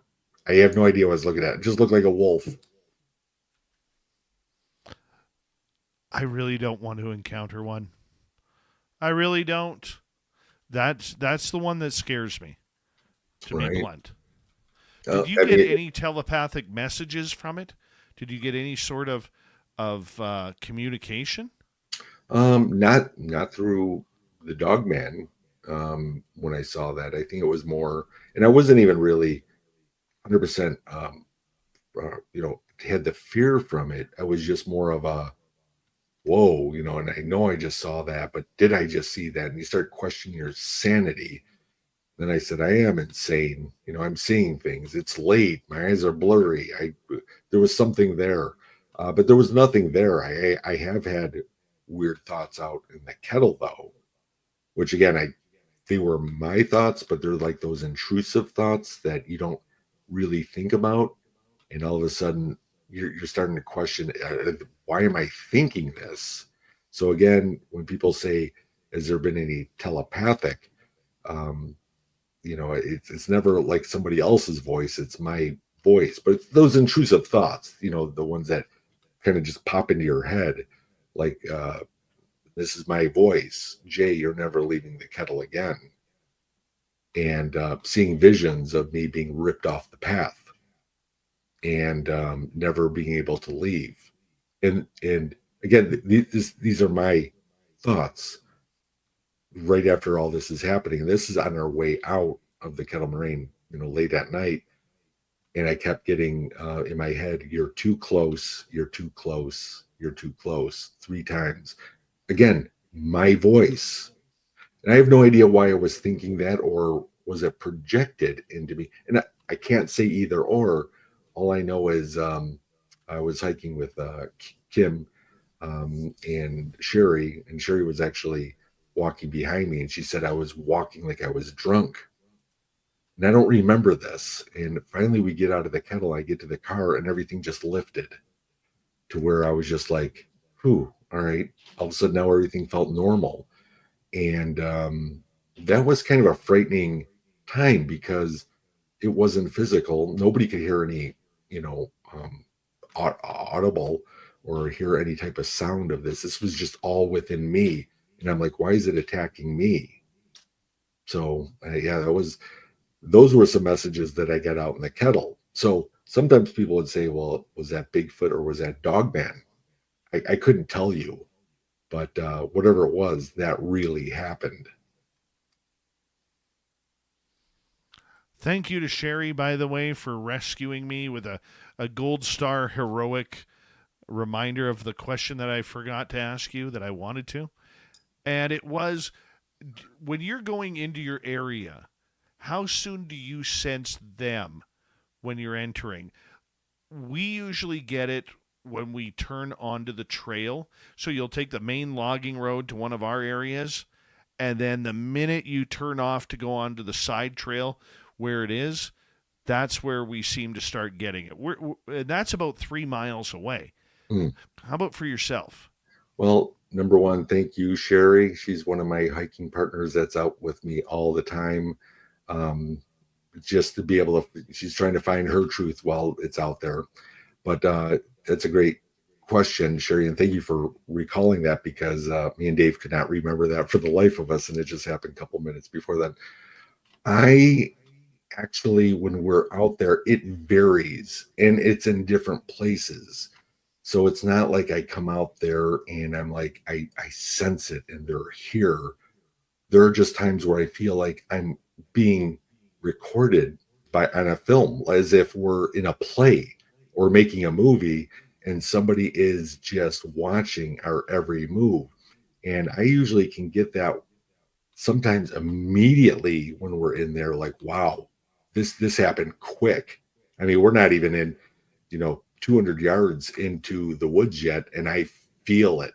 There's other times that we can get, as far back as a mile in, and even setting up what I call base camp with our chairs, and then all of a sudden start to feel it. And I always do that. I'm always like, hey, when we're going out there, you know what you're going out there for, even though you're like, all right, we're not really squatchers, we're not Bigfooters, we're going to camp, we're going to observe, but you're always in the back of your mind thinking that. So obviously, when you're out there, the feeling of darkness, or like Dave, you were saying, the claustrophobic of the trees being around you, you feel a little bit more in danger. You know what you're out there for. And I think those things will project into feeling that way too. But there's a lot of times we're just in a wide open spot, and I feel it, and I feel them. I know Sherry hasn't experienced that yet, because Kim and I can actually feel that. Sherry hasn't gotten to that point yet, but I'm sure that time will come. I mean, she was already spooked. I don't want to say spooked. It was probably one of the times she said that she was the most afraid, coming out and having a shakedown by one of our trees on the way out, where she heard two thuds right to her right, and it just shook the tree, but nothing else moved after that. Like when you kick up a deer, you come up on a deer, the deer is going to jump up and run, and then you hear, out of the way. Whatever this was, just was a boom, boom, and a shake, and nothing moved, and she could not move. And she called me down there. I was like about 10 feet away from her. We were heading out. She was wondering why she was the last one. Usually I'm always making sure everybody gets out safely, but in this case, she was behind me, and I come down there, and we're sitting there. I'm like, are you getting paced out? Like, I have all this confidence with this light, and I'm just shining it in there. But so it's a different sense each time that you go out there, whether it's, the fear or being watched, or it's time to go. It varies. You were talking, Dave, you were talking about a certain area that you usually feel that in. And that could just be, again, I don't know why, that you'd have a certain area, because maybe they're just there, and why I don't get that sense everywhere on it. But it varies. And it's like, I always just call it what it is. It's hard to say, because, when you first start doing this and you're a researcher, investigator, which I don't like to say I am. I'm a truth seeker, but people do look at that saying you're a researcher. And when you go out there, you want to take everything scientific and be able to check everything out. I just go by my gut. That's it. You got to trust your gut no matter what the situation is. Do you think when you start feeling them early like that, on your own intuition, that it's them giving off the energy that they know you're coming? Oh, absolutely. 100%. You kind of mentioned that earlier. You were saying that they know the sound of your car. They know the sound of your voice. They know the smell of your pee when you go out there. I mean, just every little thing that you do, that you say, your mannerisms. I do. I truly believe in my heart of hearts that they are so hypersensitive to who we are, and that they know that we're already going to be there. That makes sense, doesn't it? I think it absolutely does. I think it absolutely does. And for some reason, they seem to know. They just seem to know. One question before I get to some audience questions for you. How do you know when they're around? The one thing that we learned last year is all of a sudden you hear like a double thud on the ground in the dirt. That's, Do you that's, get that too? that's incredible because in many cases, not all the time, we hear what almost sounds like a boulder hitting the ground. It's almost a hard impact. And we've heard that a couple times. And again, people would say, well, that could be, a deer, during rut, trying to kick down everything. But no, whatever this is a deep impact. And we do hear that. But you were saying, like, when do you know they're around? Um, you've there's been those stories, and I can't confirm or deny it, but can they make the sounds of different wildlife that's out here? We have some barred owls out here that sound like they could have been 5 feet tall, almost Mothman size, on how loud and where they're positioned around our base camp. Is that a Bigfoot? Is that letting us know that it's around? Or even some lone coyote. You generally don't hear just a lone coyote or a wolf out there, but in some cases you're talking to the woods and all of a sudden one seems approximately not even up 75 yards away from us, sitting in one spot yelling back to us. You know what I mean? It's kind of, is that a wolf or is that a Sasquatch? And is it at that point, do I know that they're watching? So yeah, it goes by feeling, it'll go by sounds, it'll go by so many different things, but I usually just go with where the gut feeling is, and then I trust it. That's my bottom line, is I just trust that I know that they're there. All right, let's bring in some audience questions here because there are some good ones here. Let's start off with Jules here, who is asking, did you have that cone of silence effect with your sighting? You know what, Julie, that is a great question. Now, I've had, and I love the cone of silence from, was that the cone of silence from like the Mad or the Maxwell Smart, Get Smart movies. It is basically walking through the woods and then everything just goes quiet. And when you're with somebody, it's almost like you're under this dome where you can only hear each other, but you can't hear wind. You can't hear any slightest bird call, nothing. It just goes dead quiet. So I have had the cone of silence effect probably twice out there, but never during the sighting. And maybe it was the sighting, but it was affected somewhere else, because I keep thinking, sometimes people say, you're being zapped by the infrasound. And again, I'm not a scientist on that, and you can look into it the best you can, but sometimes maybe these beings are so hypersensitive or supernatural that they're more Jedi-like, like that they could be standing right there and they could just be like, this is not the Bigfoot you're looking for, and we don't see them, because we're weak-minded or we can't hear because of the cone of silence. So that is a great question. I do like that one. Let's go to Rob G. Sweets is asking, what would it take to bring Sasquatch out of the woods? As in, for a sighting, or possibly, to bring him out. Maybe for a nice set of Taco Tuesday at Taco Bell. Yeah, that's what I was thinking. One of my biggest things is the 100% respect that I have for the woods and for Sasquatch themselves. I really don't have a need to bring one out. I wouldn't know how to. And even if I said I could leave a baby Ruth on the side of the road, because, Bobo of Finding Bigfoot does say that Squatch does like baby Ruth.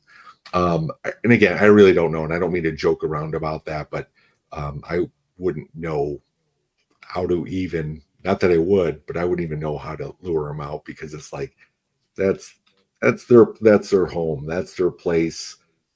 Let them stay in there. That's fine. What would you do if you came across a body? And that is a question that's been asked a lot to me, saying, "What would you do?" I think I would definitely document with with film, or not film, but my iPhone or whatever I had at that point.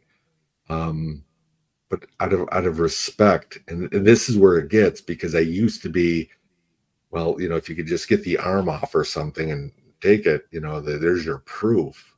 But that's almost like saying, Dave, if you and I were, going out there hiking and something happened to you, and you were down, it's like, well, what if we just took, some of his fingers and some of his hair? It's like a friend.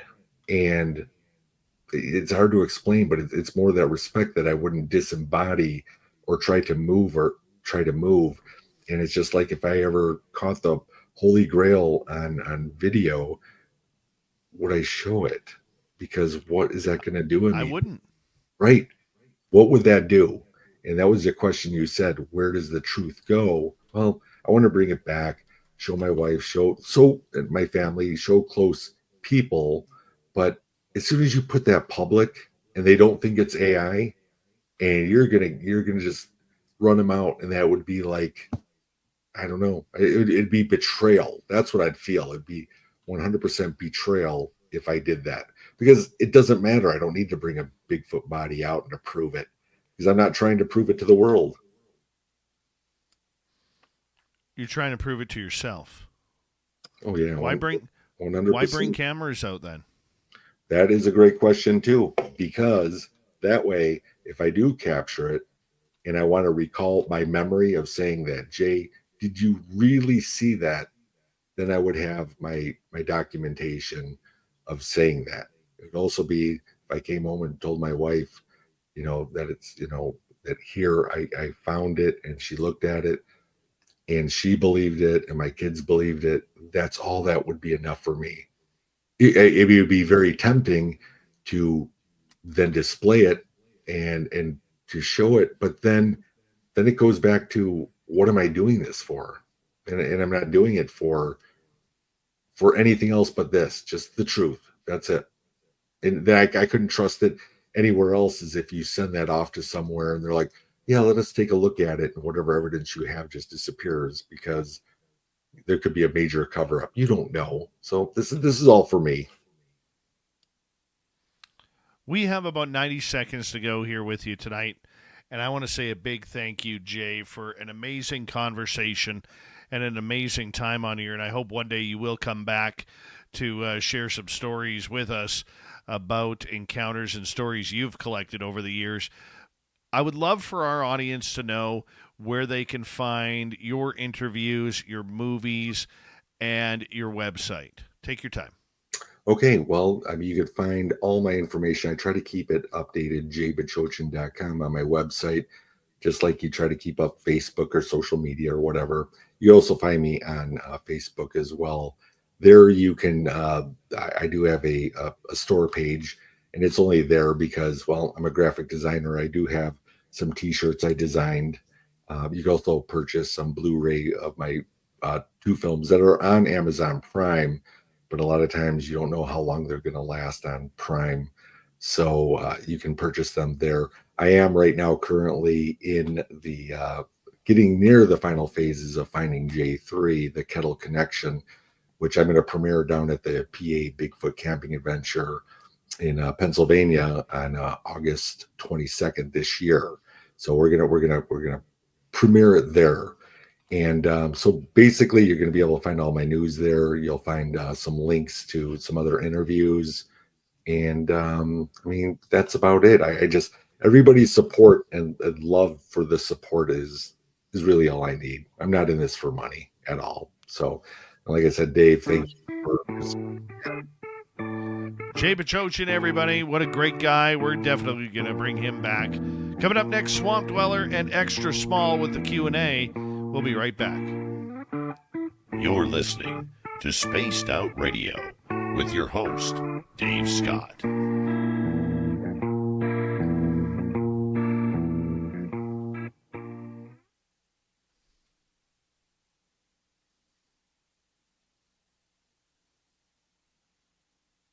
Jay, what an absolute pleasure, man. Oh, thanks, Absolute Dave. pleasure. I hope I did you some justice tonight. You 100% did, and I can't thank you enough. It was great to uh, because I was starting to look more into your show. There's a lot of radio shows out there that I can't keep track of them all, and when I started learning about your show, I'm like, wow, you have a great production here, and you did, and I Thank appreciate you. that. A lot of times, people are always telling me, "Hey, you know what, Jay? That's the next level, being on Spaced Out." And and at the same time, I don't pine to get onto these shows or to speak Mhm. somewhere, because you know what, if I'm not doing this and I'm not Yeah. doing events or speaking events, I'm out in the woods hunting the truth. Well, anytime you want to come on, you let us know because I think you're one of the good ones, my friend. Well, thank you so much, and I definitely will. I've got your number, Yeah, and good. I Keep it got the saved. there, so I'll be reaching out to you because I'd like to find out more of how you're gonna do, because I'm really interested in that as well. So Awesome. Take care, my friend. you too. You have a good night. You too. Thanks. Jay Bachochin, everybody. What a great guy. Great hair, great guy. I'll be right back.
There we go. Let's bring in Lee. Thank you tonight to Bob ×2, Adam, Area 53, and Richard for the great super chats. We greatly appreciate them. Also, remember, you can watch Sweet Robbie G this weekend on After Hours. It's always going to be a good time with him, 8 p.m. Pacific, 11 Eastern. Don't forget to shop at our Spaced Out Radio store. It's on our website. No ugly swag there, I promise. Here we go.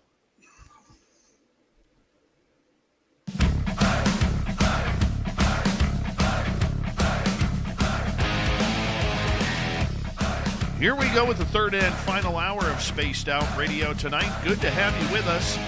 My name is Dave Scott. Thank you for tuning us in wherever you are on this beautiful planet we call Earth. Hey, we want to say hello to everyone tuning us in around North America on our terrestrial radio stations and digitally on every major podcast network.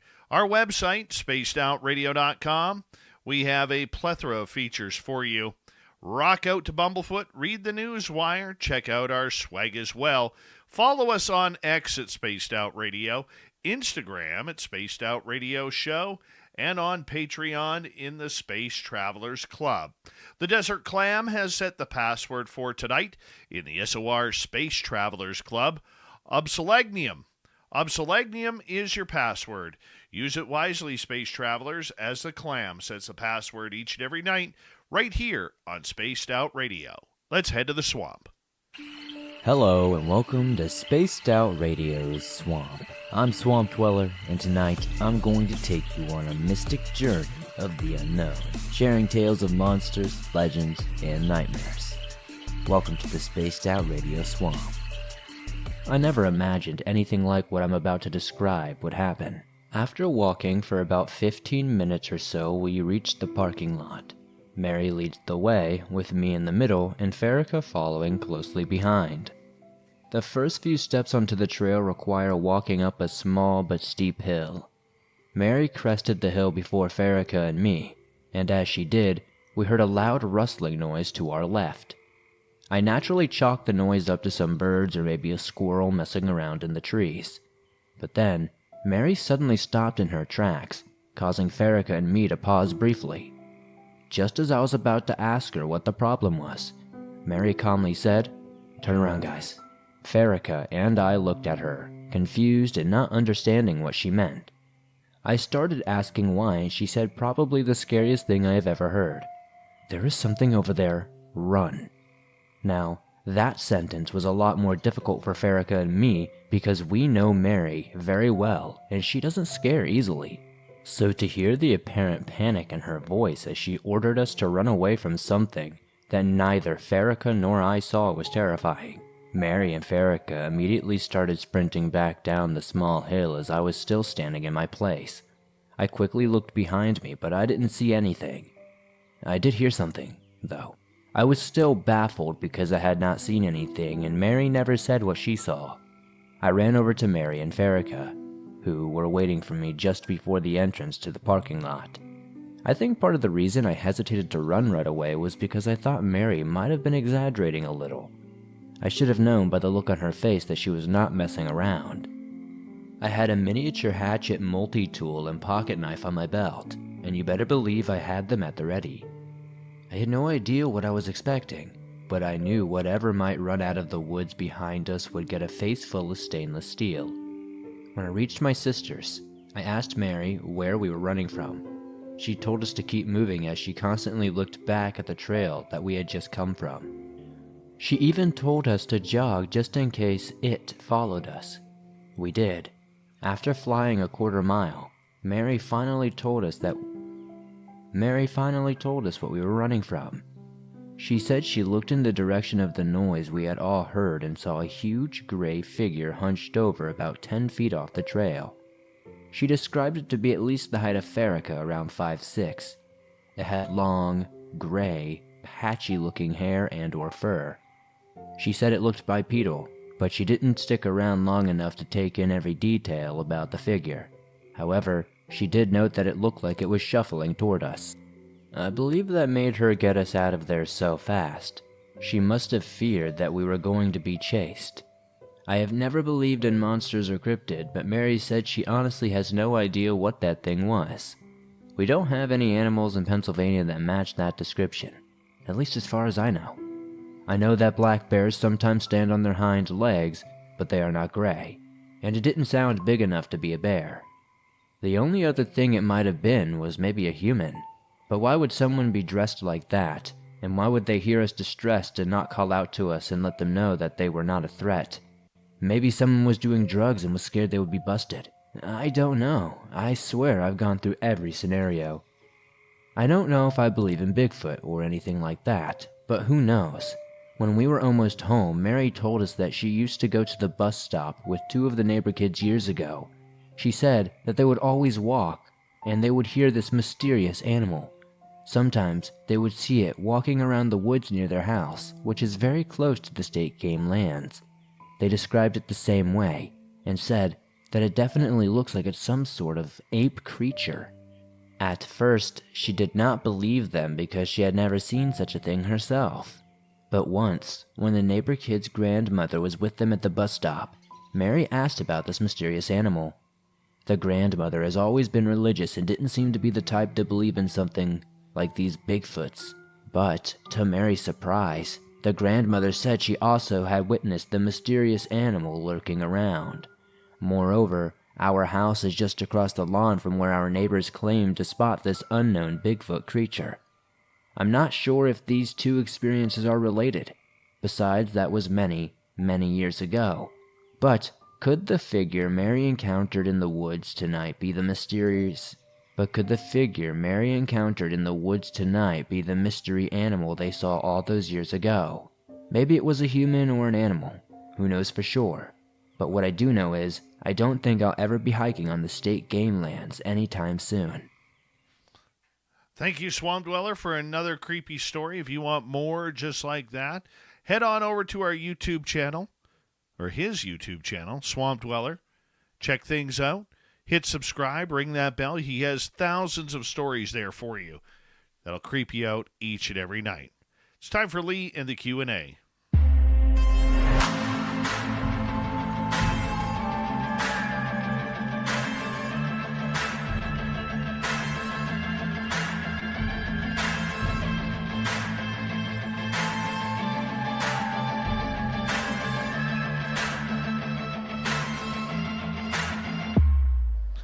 Extra small Lee Strauss is here once again, hanging out, flexing his muscles, checking things out. You went back to the gym, I see.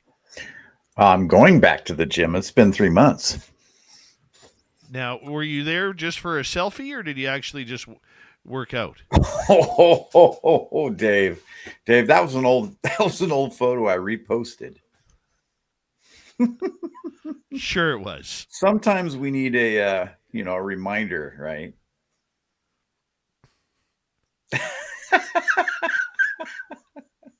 Oh, goodness. Goodness, if I went for a reminder, it'd be like a 30-year-old picture with me without facial hair and my hair actually dark. Al, you look good the way you are. Yeah. We'll see how things go, man. We'll see how things go. How was your trick last weekend when you went out looking for UFOs and Bigfoot? Well, some things happened. Really? Oh, yeah. Probably a lot like your experience, actually. So we got out there, and there was about 200 people in the parking lot in this area above Diablo Lake. And I'm like, I can't set up my equipment here like this, And so we waited till it thinned out. And by the time it thinned out, Dave, it was dark. And I couldn't see well enough to get my equipment set up, had headlamps and stuff like that. But trying to run all of that equipment, I got a ton of gear. It just wasn't going to work. So I just grabbed a couple of my cameras and put them out, facing the sky, some facing some mountains nearby. And we kept seeing, like not iridium satellites, but, just the flare ups that would come by, they would flare up once or twice, and then that would be it. Lots of shooting stars, lots of, known and named satellites and stuff like that. But it was pretty eventful. We didn't want to go and stay there the second night because we knew it was just going to be as crazy with people. So we decided to go to Mount Baker, and that's where things got interesting. What happened there? So we drive up this road, and there's a hiking trail at the top of this road, but we're looking for a good spot to camp for the night and set up some equipment. And we drive up to the hiking spot, and we did see a spot down below, so we decided to drive back down there. It had nobody in it, but it had fresh firewood, we had noticed. Like, okay, somebody left, but they left all this firewood behind. And I'm like, great, perfect, right? Well, there must be a reason why. And I think we found out why. So we get in there, we start unpacking our equipment, and we keep hearing this noise in the distance. It sounded like a fawn crying for its mother. This whine, this crying sound, right? And so we're like, okay, keep an ear on it and listen. And whenever we would stop talking, it would stop.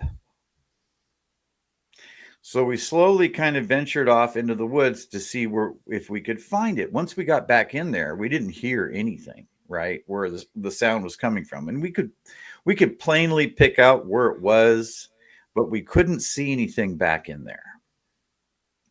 So we decided to go back to camp, and we're back at camp, and we keep hearing this. Of course, by that time I have the parabolic mic up, and I'm recording all the audio that I can just to kind of get an idea. Online, you can take that audio and then figure out maybe what kind of animal would be making that noise. We thought maybe there was trees rubbing together, but why would it stop when we stopped talking? And why was it quiet when we went back in the woods? So that didn't pan out for us as far as that goes. But we also heard a couple wood knocks in the area. Yeah. Down below. And we also heard a lady. There's nobody around. I mean, there's the hiking trails way, probably about 1.5 miles up the hill. We heard a lady calling for her dog. This is what it sounded like to us, but we weren't sure. Like somebody calling for their dog, calling, and nothing, right? It just was odd. So we caught that audio. And then a little later, we got these recliners that we use out in, when we go on investigations. So you can sit all the way back. You could almost fall asleep in the dark thing, or you can, right? It's like a lounge chair almost, but for outside. And so I'm in there, I'm all bundled up, and I'm laying back.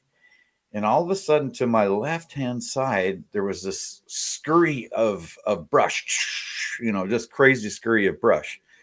And I looked over and I'm like, I bet that was a cat. It just felt like a cat to me. And we talked about this last week, Dave. For me, it sounded like, okay, there must have been a cat around. And a friend had mentioned to me, sometimes when a cat is around, they will sound like an animal, like a wounded animal or something like that, to kind of get your attention or to get you into an area. You know what I mean? So that's kind of what we thought, maybe that's what it was. But with the wood knocks that we had heard and the other stuff that happened, it felt kind of eerie. And there must have been somebody there that left because of the weirdness in that spot. Do you think it was maybe a ghost, or do you think it was maybe, just something residual there?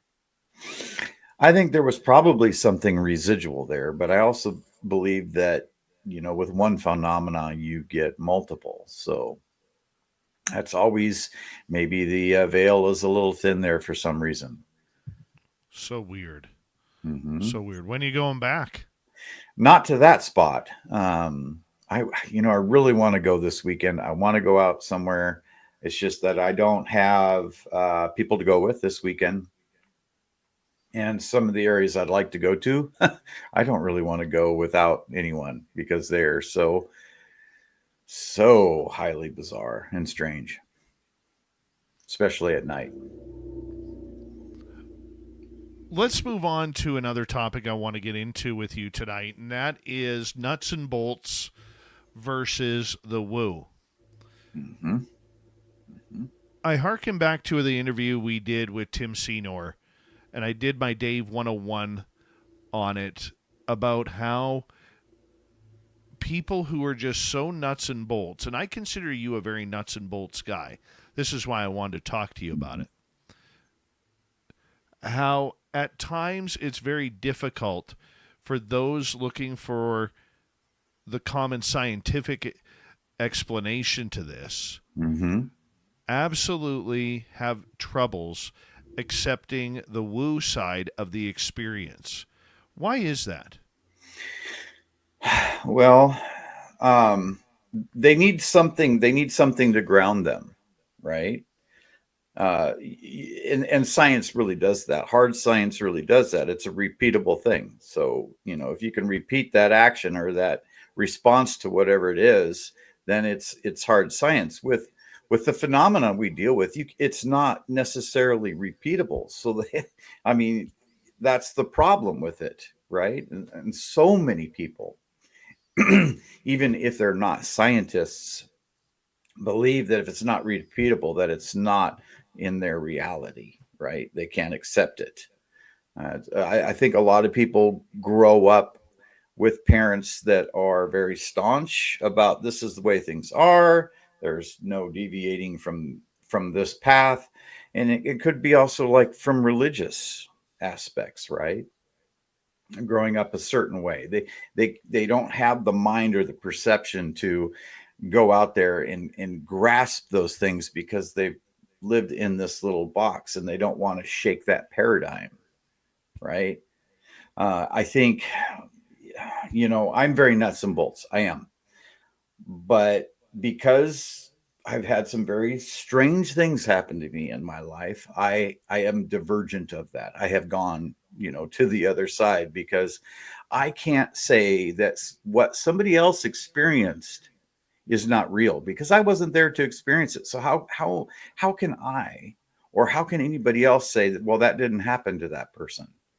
That's ridiculous. That's people, with a small mind. They aren't willing to accept anything but what they know to be real. You know what I mean?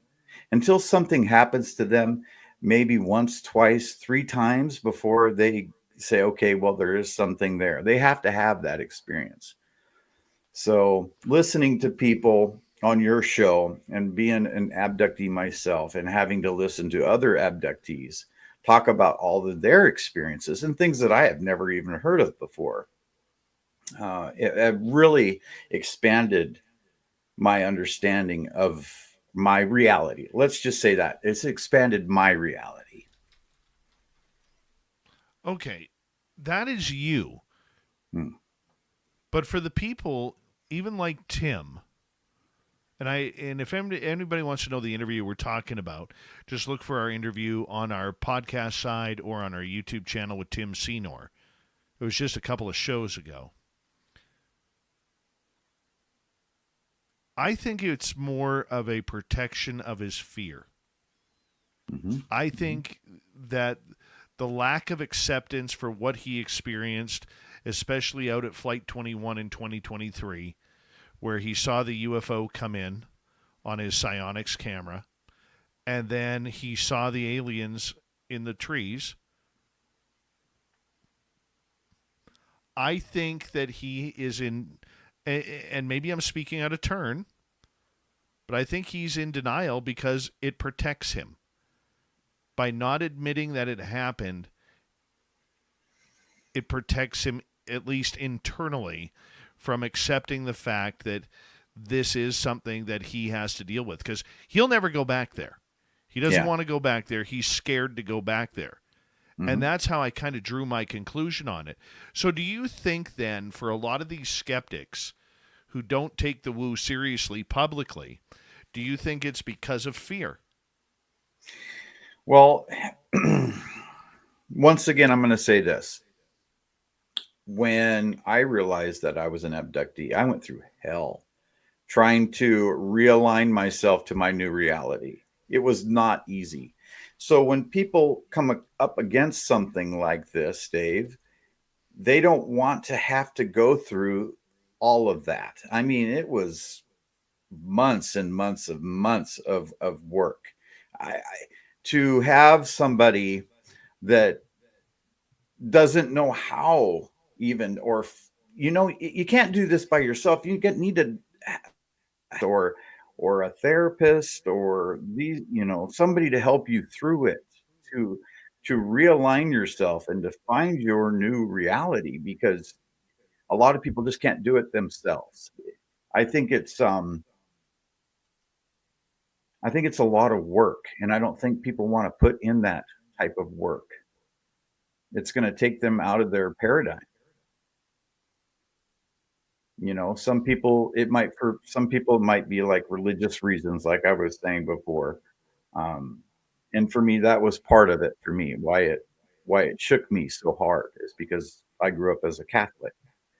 Um, and how does that how does it all fit in?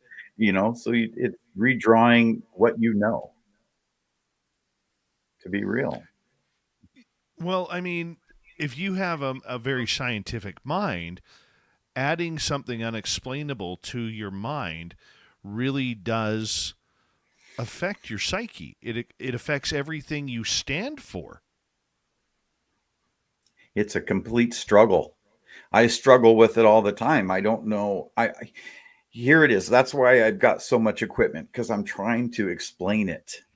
I'm trying to explain it to myself.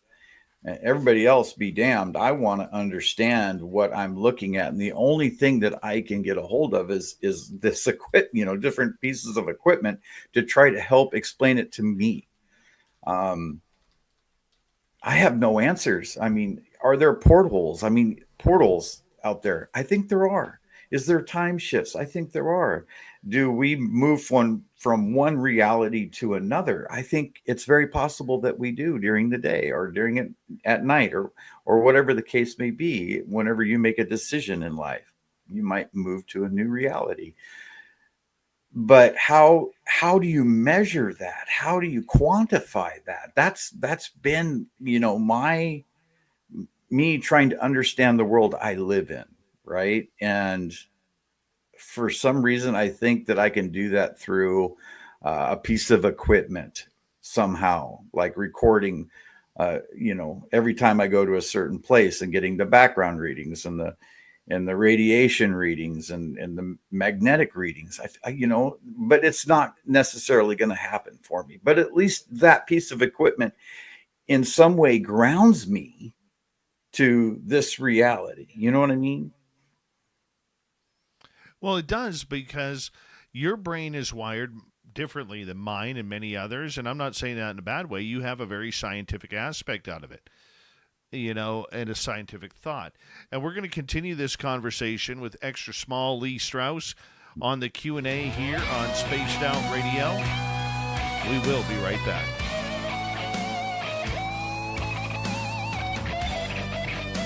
This is Spaced Out Radio and your host, Dave Scott.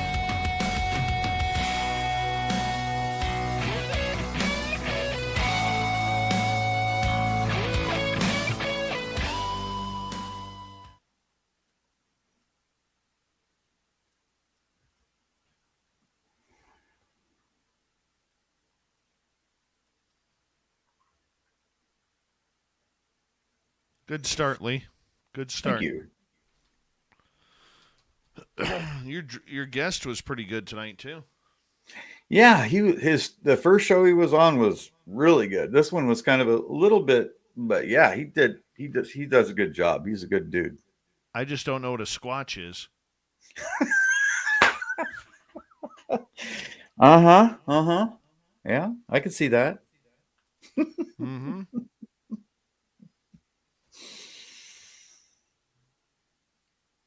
Well, we've got time to learn.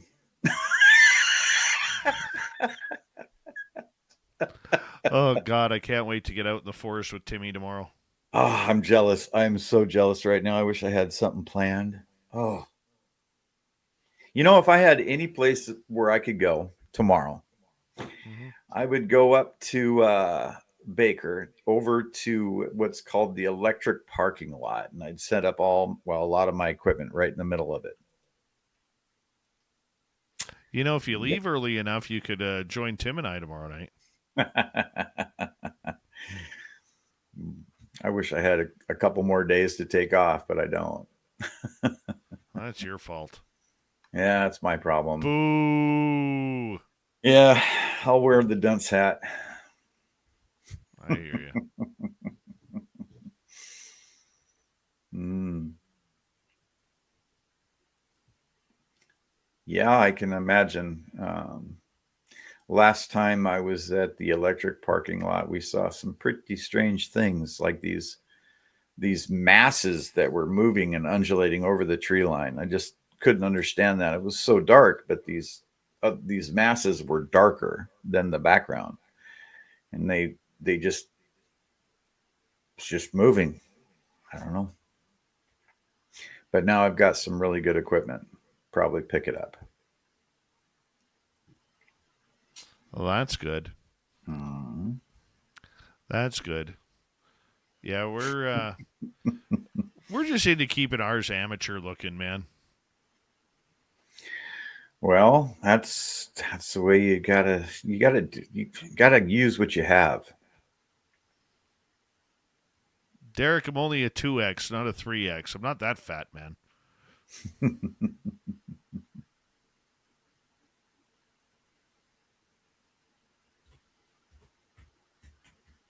3X small shirt tonight.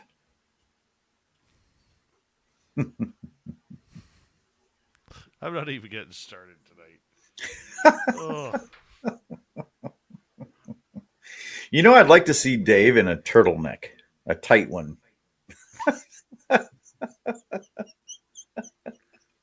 If you weren't going to go there, I was.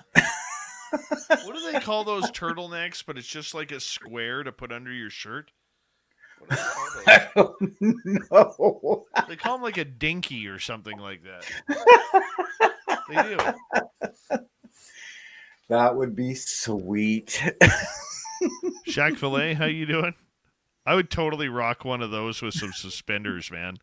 A dicky. That's what it's called. A dicky, not a dinky. A dicky. Oh, my Lord. Yeah. Just that alone with no shirt on. Oh, yeah. And suspenders. Yep. Oh, man. You better get your Father's Day outfit ready. It's coming up. Put it this way.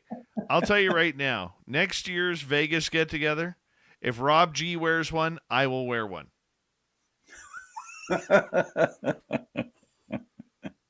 I want to see sweet Robbie G in a dickie, and that's it, man.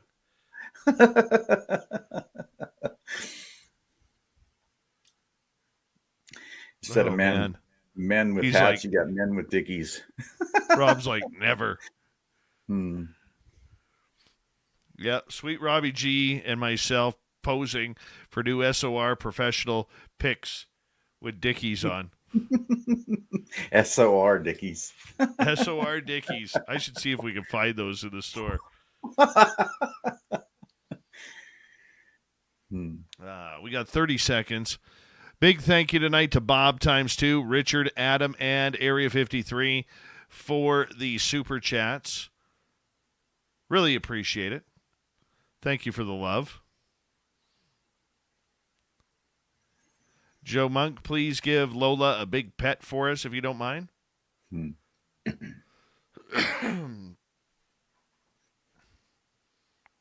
All right. We're coming back in about 7 seconds. Don't forget to shop at our Spaced Out Radio store. We do not have ugly swag. People know ugly swag.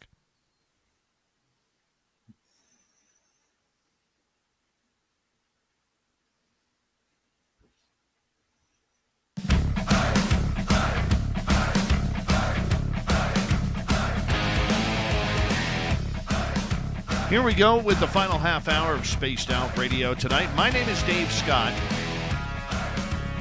We got extra small Lee Strauss here for the Q&A. We always love it when Lee is here each and every week. Lee, thank you for joining us. We'll bring you back here in just a moment. We want to remind everybody that if you miss most of this show or others, our archives are always free on YouTube or any major podcast network.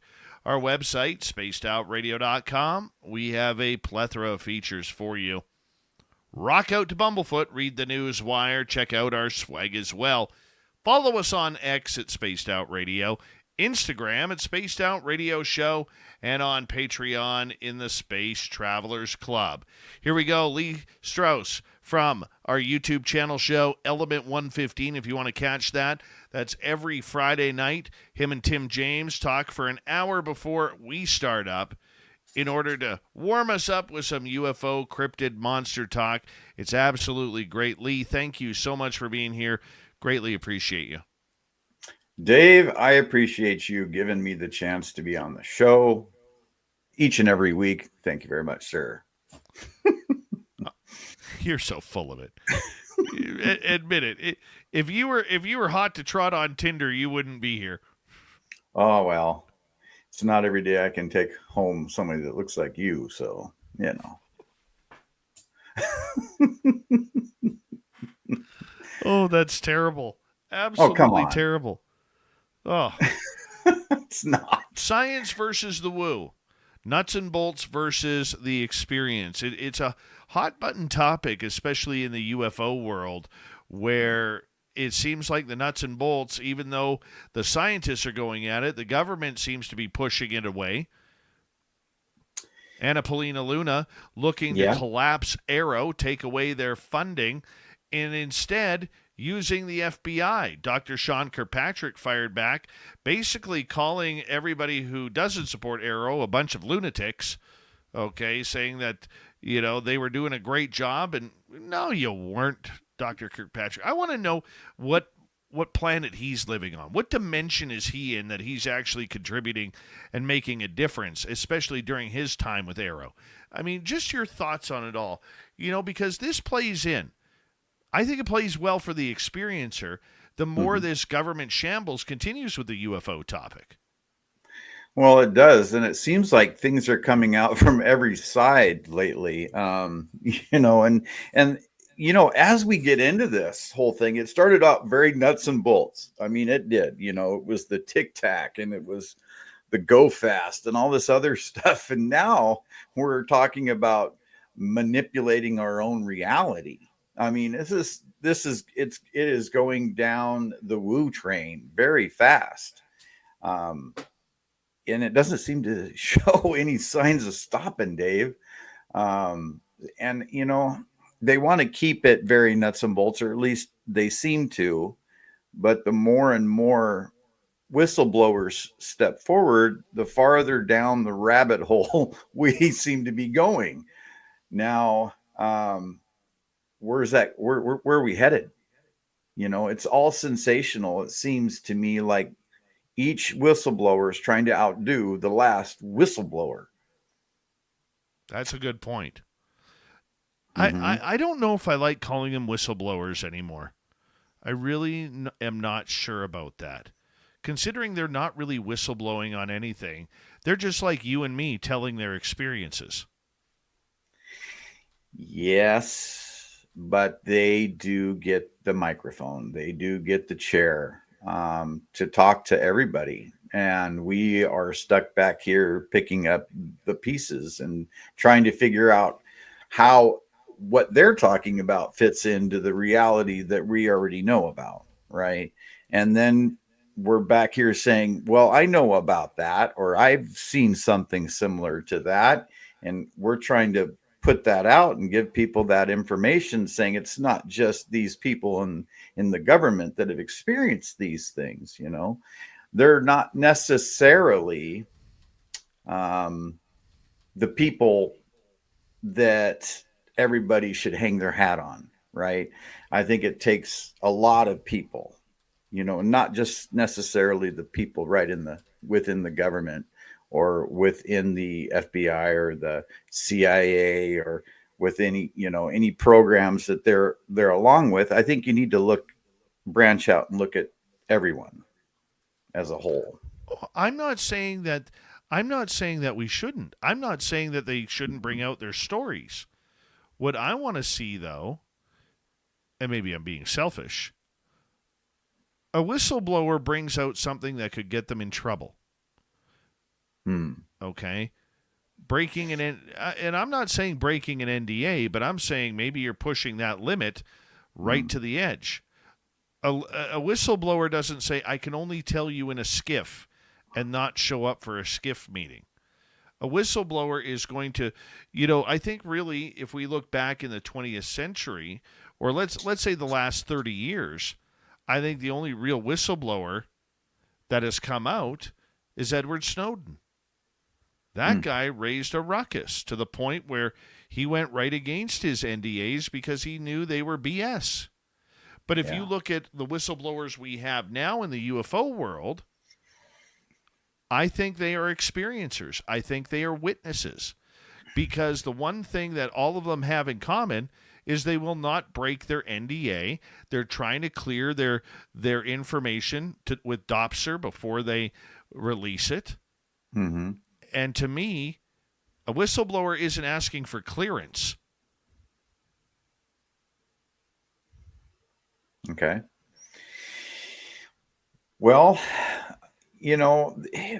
people like us, that have had experiences and have proof of what we've been through, any kind of proof, there's often people like us that get disappeared. I've heard about 2 gentlemen recently that were disappeared because of what they saw and what they filmed. So maybe the individuals that are going through the correct channels that have been inside the government, they're getting it out to the right people right away, right? So then the only thing or only recourse that they have is, hey, we'll go ahead and take your pensions away, that sort of thing. So, don't speak about it. But for everybody else out there, like you and I and millions of other people that have seen things, I mean, we could end up going away. So yeah, I don't want to go away. That just seems like it could be very painful if you just kind of go away. Yeah.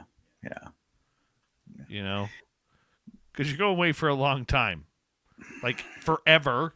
Right. But let's get back to the human side of this for a second, because it's easy to go down the government road. Mm-hmm. Getting back to the interview we had with Tim, and then just getting your opinion on it as being a kind of a hybrid between a nuts and bolts guy and an experiencer. Why do you feel it's important to at least admit what you have gone through, and knowing that in the scientific realm, there's no way to reproduce it? Well, see, that's the thing. It's you're gonna, that's why I do the research, right? That's why I take the equipment out there, is to try to get that side of things, that information. But on the human side of things, I've come out because I am hoping that people will hear the message, right? And say, well, Lee's talking about his experience. Why don't I come out and talk about my experience? And this stuff, all of this stuff that's been happening to people for, 100 years or so with the abductions, and maybe even longer, of course, that's always been a taboo thing to talk about. And finally, it seems like the light is starting to peek through the curtain a little bit, and it might be okay for us to come out and start telling our story. And the more and more people do that, even famous people that have been doing that, the better for everyone.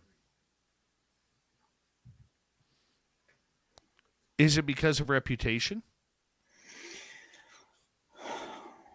I don't think it has to do for me, it's not for reputation. It's because, we have been kicked under the rug for so long, and I was told that I can't talk about this stuff at work or I was going to lose my job.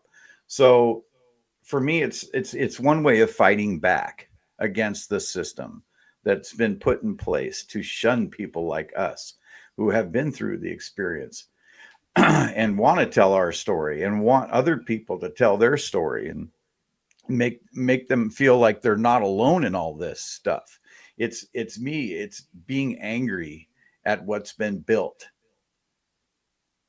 It's the stigma. We need to get rid of it completely. And that's what I'm fighting against. And I'm sure that's why you do what you do and come on the air and talk to people like myself and other people as well, because you've been through a similar thing. But that stigma, though, isn't that what a group like Skywatcher is trying to change, with changing the names, of the UFOs, changing the experiences, like summoning to psionics? I mean, that seems like part of their shell game on what they're doing.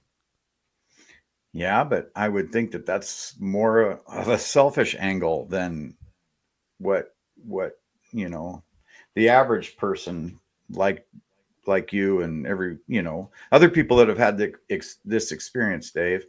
I think with money like they have, I think they've got $3 million recently or whatever, and they're spending a lot of money, and whatever it is, they want to corner the market and they want to control the narrative. And it's mom and pop. It's your kids that have had the experience. Those people that aren't really out for money and just want to share their experience and let people know that this is a real thing. I think those are the people you need to trust in and invest your time with, rather than somebody that's trying to make, a bunch of money off of it. Is it healthy for the community? I think it is. Of course, there's always going to be charlatans that want to twist it, right, and come up with some crazy story like they took me to their planet and I met their king, or there's going to be some stuff like that. It's always going to happen, but everybody has to be, take everything with a grain of salt that way as well, and believe what you want to believe, and what fits in your paradigm. I think. Are you saying that you haven't gone on craft, flown up to Zeta Reticuli to meet with King Ak and his wife Una for an alien dinner and reception? No, nothing ever. It's always, for me, it's always been nuts and bolts with them. It's not been the woo. So I've never been that far away, I don't think. But I'm still here, and if that does happen, I'll have a story for you. Can the two groups, the nuts and bolts and the experiencers, ever come together? What would it take? I think it takes people just to open their minds a little bit, just a little bit. And, just because you didn't see something happen doesn't mean it's not there. Or, just because you didn't experience it doesn't mean somebody else hasn't. I just wish people would, it's like religion, right? Because so-and-so's God isn't real, or so-and-so's God may not be this or that, or whatever your belief is, it doesn't mean that they don't believe it and it's not, real to them, right? So I think it's the same thing for people in their experiences. I don't think we should go around telling people that didn't happen to them. I think it's a travesty. But that's what a lot of the critics say. I mean, you look at a lot of the critics who go after experiencers saying that didn't happen. No, you're making that up. You're lying. You just want attention. the experiencers get kicked from every angle, man. They get kicked from the scientific community. They're ignored by the government side, but by whistleblowers.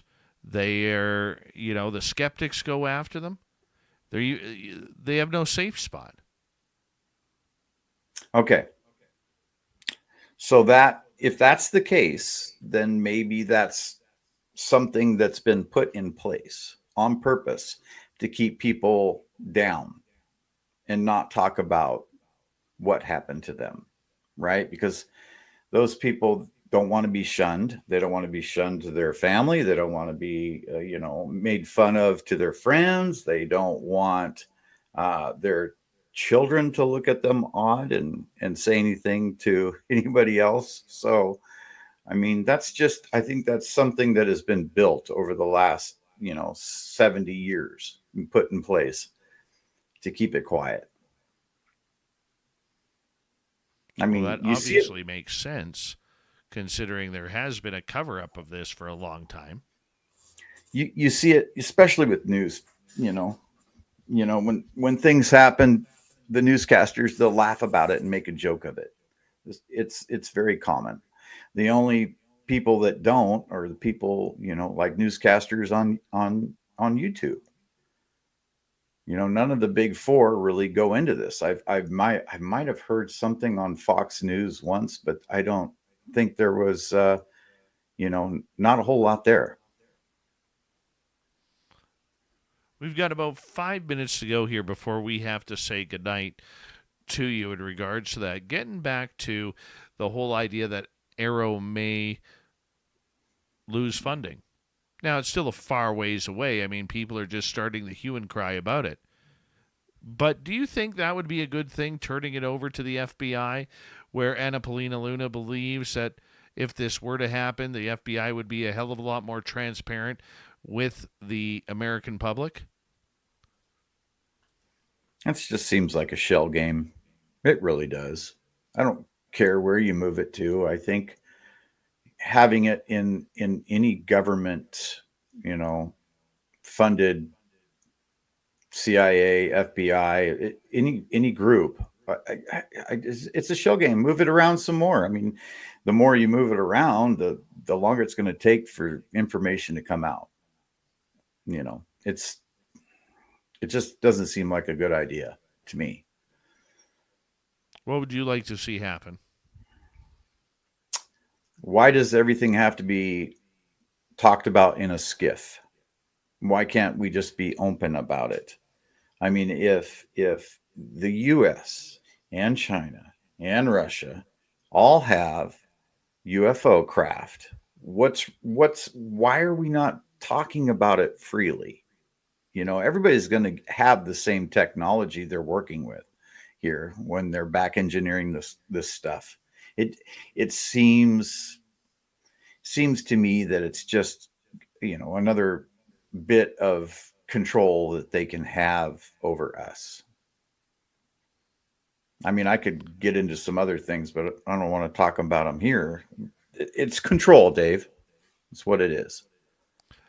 But for the skeptic out there listening to this, they'll say, that's the easy way out. That's what you UFO people always come down to. It's about government control. It's about trying to keep the hope alive by the UFO community that the government is hiding something.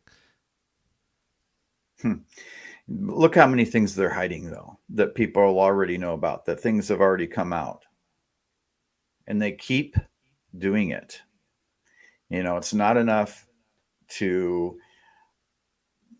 say that UFOs aren't real, but all of this other stuff that has been going on within our governments isn't real.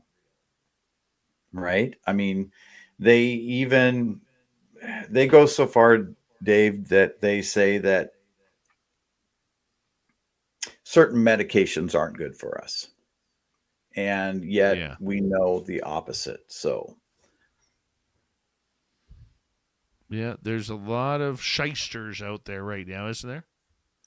There's a lot. A lot.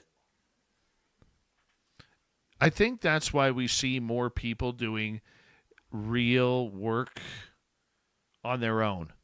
Mm-hmm.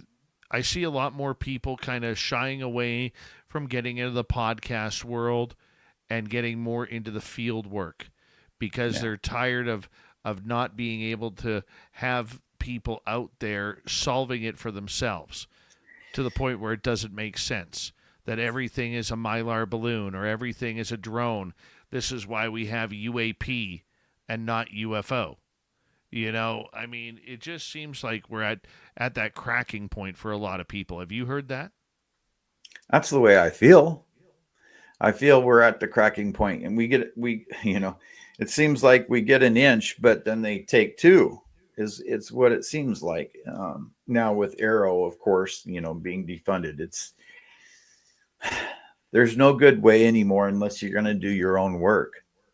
I mean, and you just have to publish your work. That's the only thing we can do to try to inch this stuff forward. And hopefully that spurs on more people in the government and outside the government to bring it forward. Very true.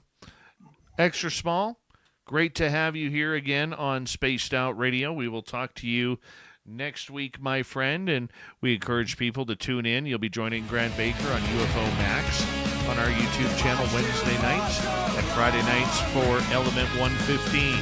We got Mr. Ron Bumblefoot Thal rocking in the background with Little Brother is Watching. Bumblefoot is the official music of Spaced Out Radio, rocking us in and out of every single show. Get your horns up for the guitar god himself. Special thanks to everybody listening in at work, at home, in your cars, wherever you may be. Thank you to everyone in our chat rooms tonight. YouTube, Twitch, LGAP, Facebook, Spreaker, LinkedIn, the Space Travelers Club, and on X.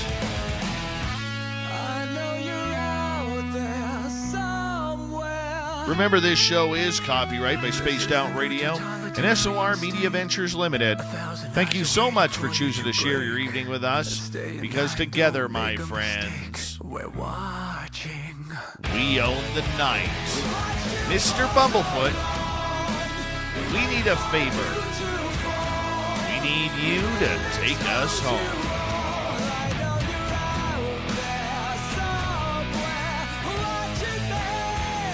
Yes, the Woo Train has docked for the night. Soon, my friends, we shall ride again. Your seats are always available. Your tickets never expire. And if you want to bring a friend, we've got room for them too. Good night, everybody.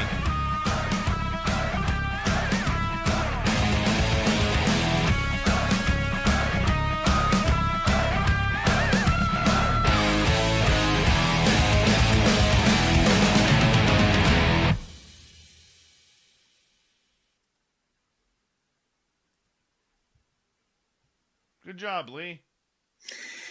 I'll tell you, it's even difficult for me to get out there and hook up all my equipment, time and time again and do the work, because I wonder why. You know what I mean? What do you mean you wonder why? Like, what am I going to capture? Am I going to capture more lights doing weird things in the night sky, that are miles and miles away? I mean, I've caught a lot of that. I'm still waiting for the super close-up video, just like many people are. And for what reason? To prove to myself that something like that exists that I already know does. It's like I'm would looking. You say, sorry for cutting you off, would you say then that you are at the point now where the fundamentals are changing? The quest is changing? So, I mean, now that you've had a lot of close encounters with Sasquatch, do you feel then that maybe you are switching into someone who's trying to figure out how to bring the experience closer. I think what I really want, Dave, is I want it to be repeatable. It's like I'm searching for the magic words, let's say, the magic formula to continue to have that the sighting that I want with them, right? But there is no magic formula. You can't think a certain thing and then have that thing happen again and again and again. And that's Agreed. what I'm looking for. Agreed. This might not be your field for that, man. Just saying. I know it. I know it is. It's not, but it's what we all want, I think. I struggle. I struggle with it that way because of the things I have observed, and then I can finally say to like my cousin, look, these things are real. You can't continue to bash me. It's that struggle. You know what I mean? I want to prove people wrong. I've got that fight within me, and sometimes I ask why. So why not just allow it, or allow yourself the ability to say, this is what's happened. This is what it's all about. Yeah. Mm-hmm. I know what you mean. Why should I worry about what my cousin thinks or anybody else for that matter? I think I'm a little bit hard-headed, stubborn. I'm a Swede, so that comes with the territory. It's always going to be a fight, Dave. I think for me, until I have the absolute definitive thing, it's going to be a struggle. But what do you do? And you know what? That's honestly though, dude, that's quite all right. Mm-hmm. It's okay if it's a struggle. It's okay if it's hard. I mean, it's hard being. I mean, you have the unique ability to be not only an amateur scientist regarding this, but as well as combining your belief as an experiencer, because you refuse to deny what has happened to you. And I don't know if that's taken a long time for you to get to that point, but you're not willing to deny the actions of what has happened. And that puts you in, I think, a very unique position to try and figure out what is going on. And I can see your struggle with that. Yeah, it is. But, again, yes, that comes with the territory. But then again, it's a lot of work. It's almost like somehow I need to narrow down what I do in a way that makes it easier and more comfortable. So what would be comfortable for you? Yeah, I know I'm putting you on the spot here, but I'm just curious. I think less, I always used to think, Dave, that I need more gear, more. More equipment, more this, more that. And it's almost like, I just need to just pare it down to some essentials. It has always been the more data, the better, right?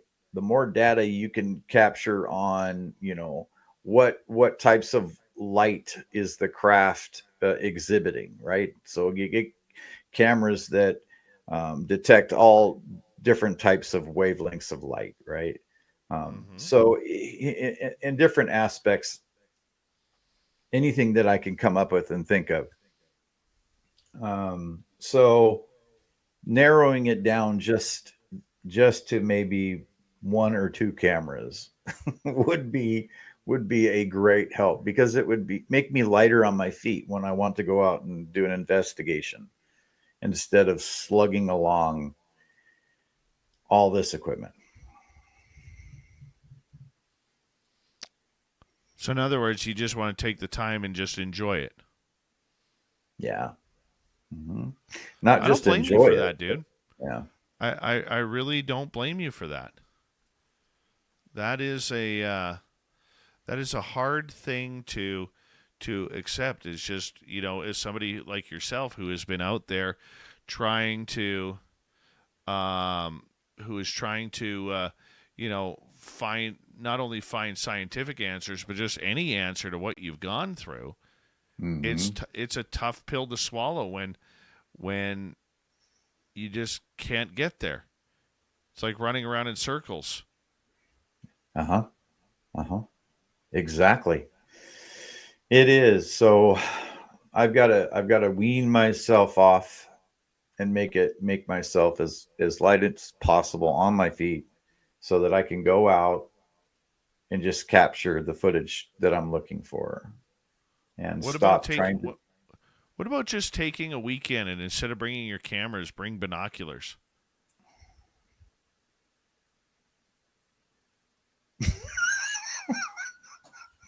Do it for you. Yeah, but it would be for me, but what is that? What do I have? Okay, did I really see that thing? That's a common thing with experiencers though. It's like, okay, I had this thing happen to me, and then a week later, did that really happen to me? Did I actually go through that? It's that constant questioning yourself. Did I really experience what I experienced? When it's that, Hold on, buddy. that traumatic, it's just like that's the thought that keeps coming back to you. No, I get that, man.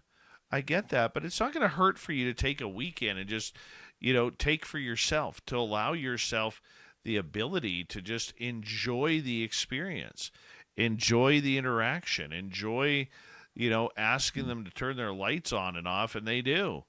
Or they give you the middle finger, one of the two. I don't know what your relationship with them aliens are. Lex Diaz, how you doing, man?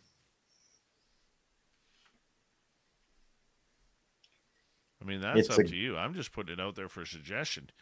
You yeah, know? it's a good thought though. It's definitely a good thought. When I've got uh quite a few, probably a good 10 hours of video that I have to go through just from Diablo Lake. So, and going through all of that stuff, you know, you often, when you go out to do an investigation, you often don't see things right away until you go through the footage. So you have to, it's painstaking, can be. Well, I can see that. That's why I Mhm. have Tim James. Yeah. It'd be so much easier if we were doing this full time. Oh my, it would be. Yes, it's like treasure hunting. Right? Yeah, but not near as fun when you're sitting in front of a computer doing it. Oh. Hold on, Deb. I'm going treasure hunting for Forrest Fenn's treasure. The new version has been hidden in western United States. When did they start a new version of Forrest Fenn? I'm pretty sure it's not going to be like $3 million worth of jewels and gold this time. I'm going to check that out.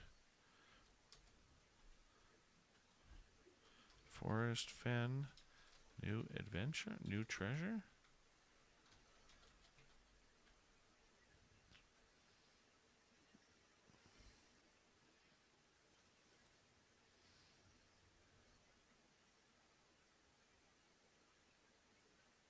That's awesome. It's awesome. I could see you doing treasure hunting. Oh yeah, definitely. That would be a blast. A lot of people died doing the Forrest Fenn treasure hunt. I don't There's even no, know what that is. Forrest Fenn was a guy. He was I forget his background. Something to do with gems, Hmm. and he was a pretty wealthy man. He did very well in his life over it, Yeah. and decided in a book or a poem to leave clues to where he hid a treasure, and it was out. hidden for 10 years. And somehow somebody was able to decipher the clues that he left and found it like 5 years ago. Wow. It was like $3 million worth of gold and silver and gems. Wow. Crazy. Cool. Yeah. Well, anyway, sir, I'm going to head off to bed. Well, of course, you got to be at the gym in 2 hours, 20 minutes. It's my Friday, so it won't be that early. All right, 2:45. Dave Tiger Williams is here. He'll drop the gloves for you. You have a good night, buddy. Thank you for doing Good night, everybody. All right, later. Take care, brother. Extra small Lee Strauss right there. We always appreciate Lee coming on in. Deboruni, I did say hello to you because your name was early in the chat. And in fact, Deb, you shouldn't even be talking to me right now. You're supposed to be signing autographs because the show is over. And you're supposed to be at your seat to the left of the studio, if you don't mind. To the left of the studio. True story. You can go back in the archive and listen.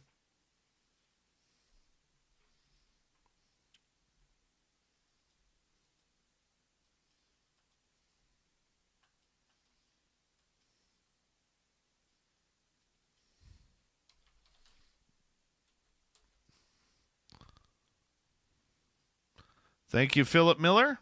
Welcome to the chat.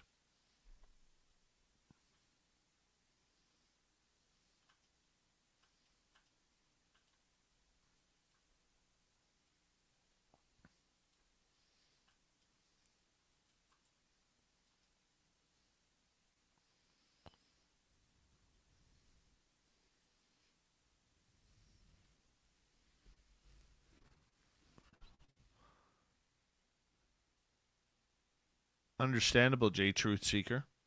A lot of people come in a little bit later.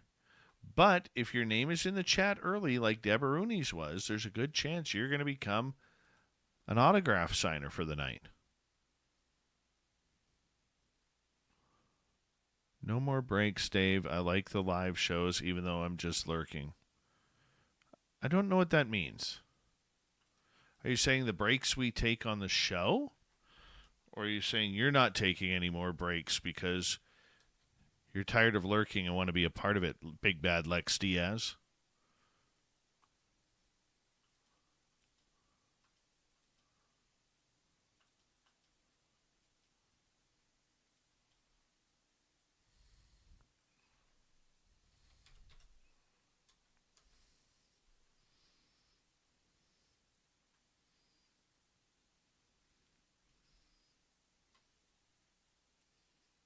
Mike Bothwell, how are you tonight?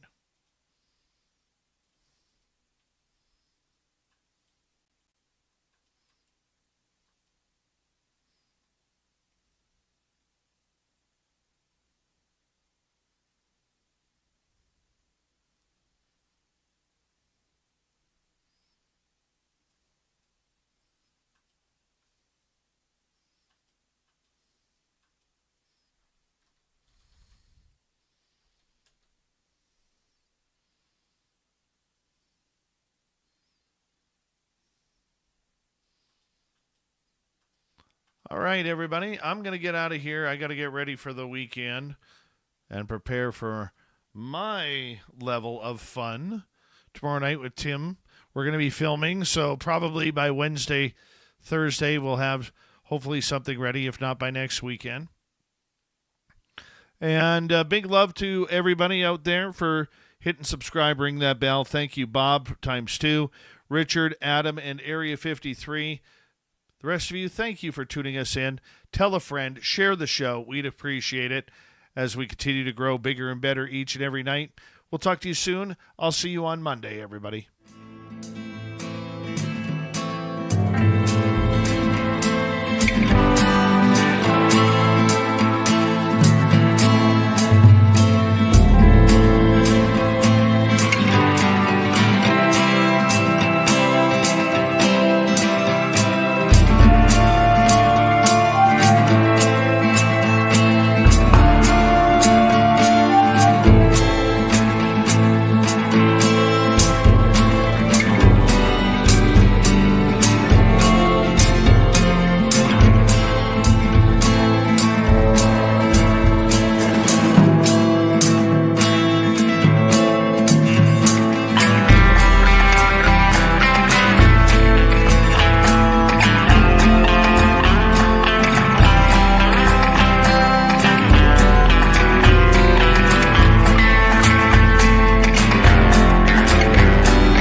healthy, my friend. You too. If you need bail money, give me a call. Always, Dad.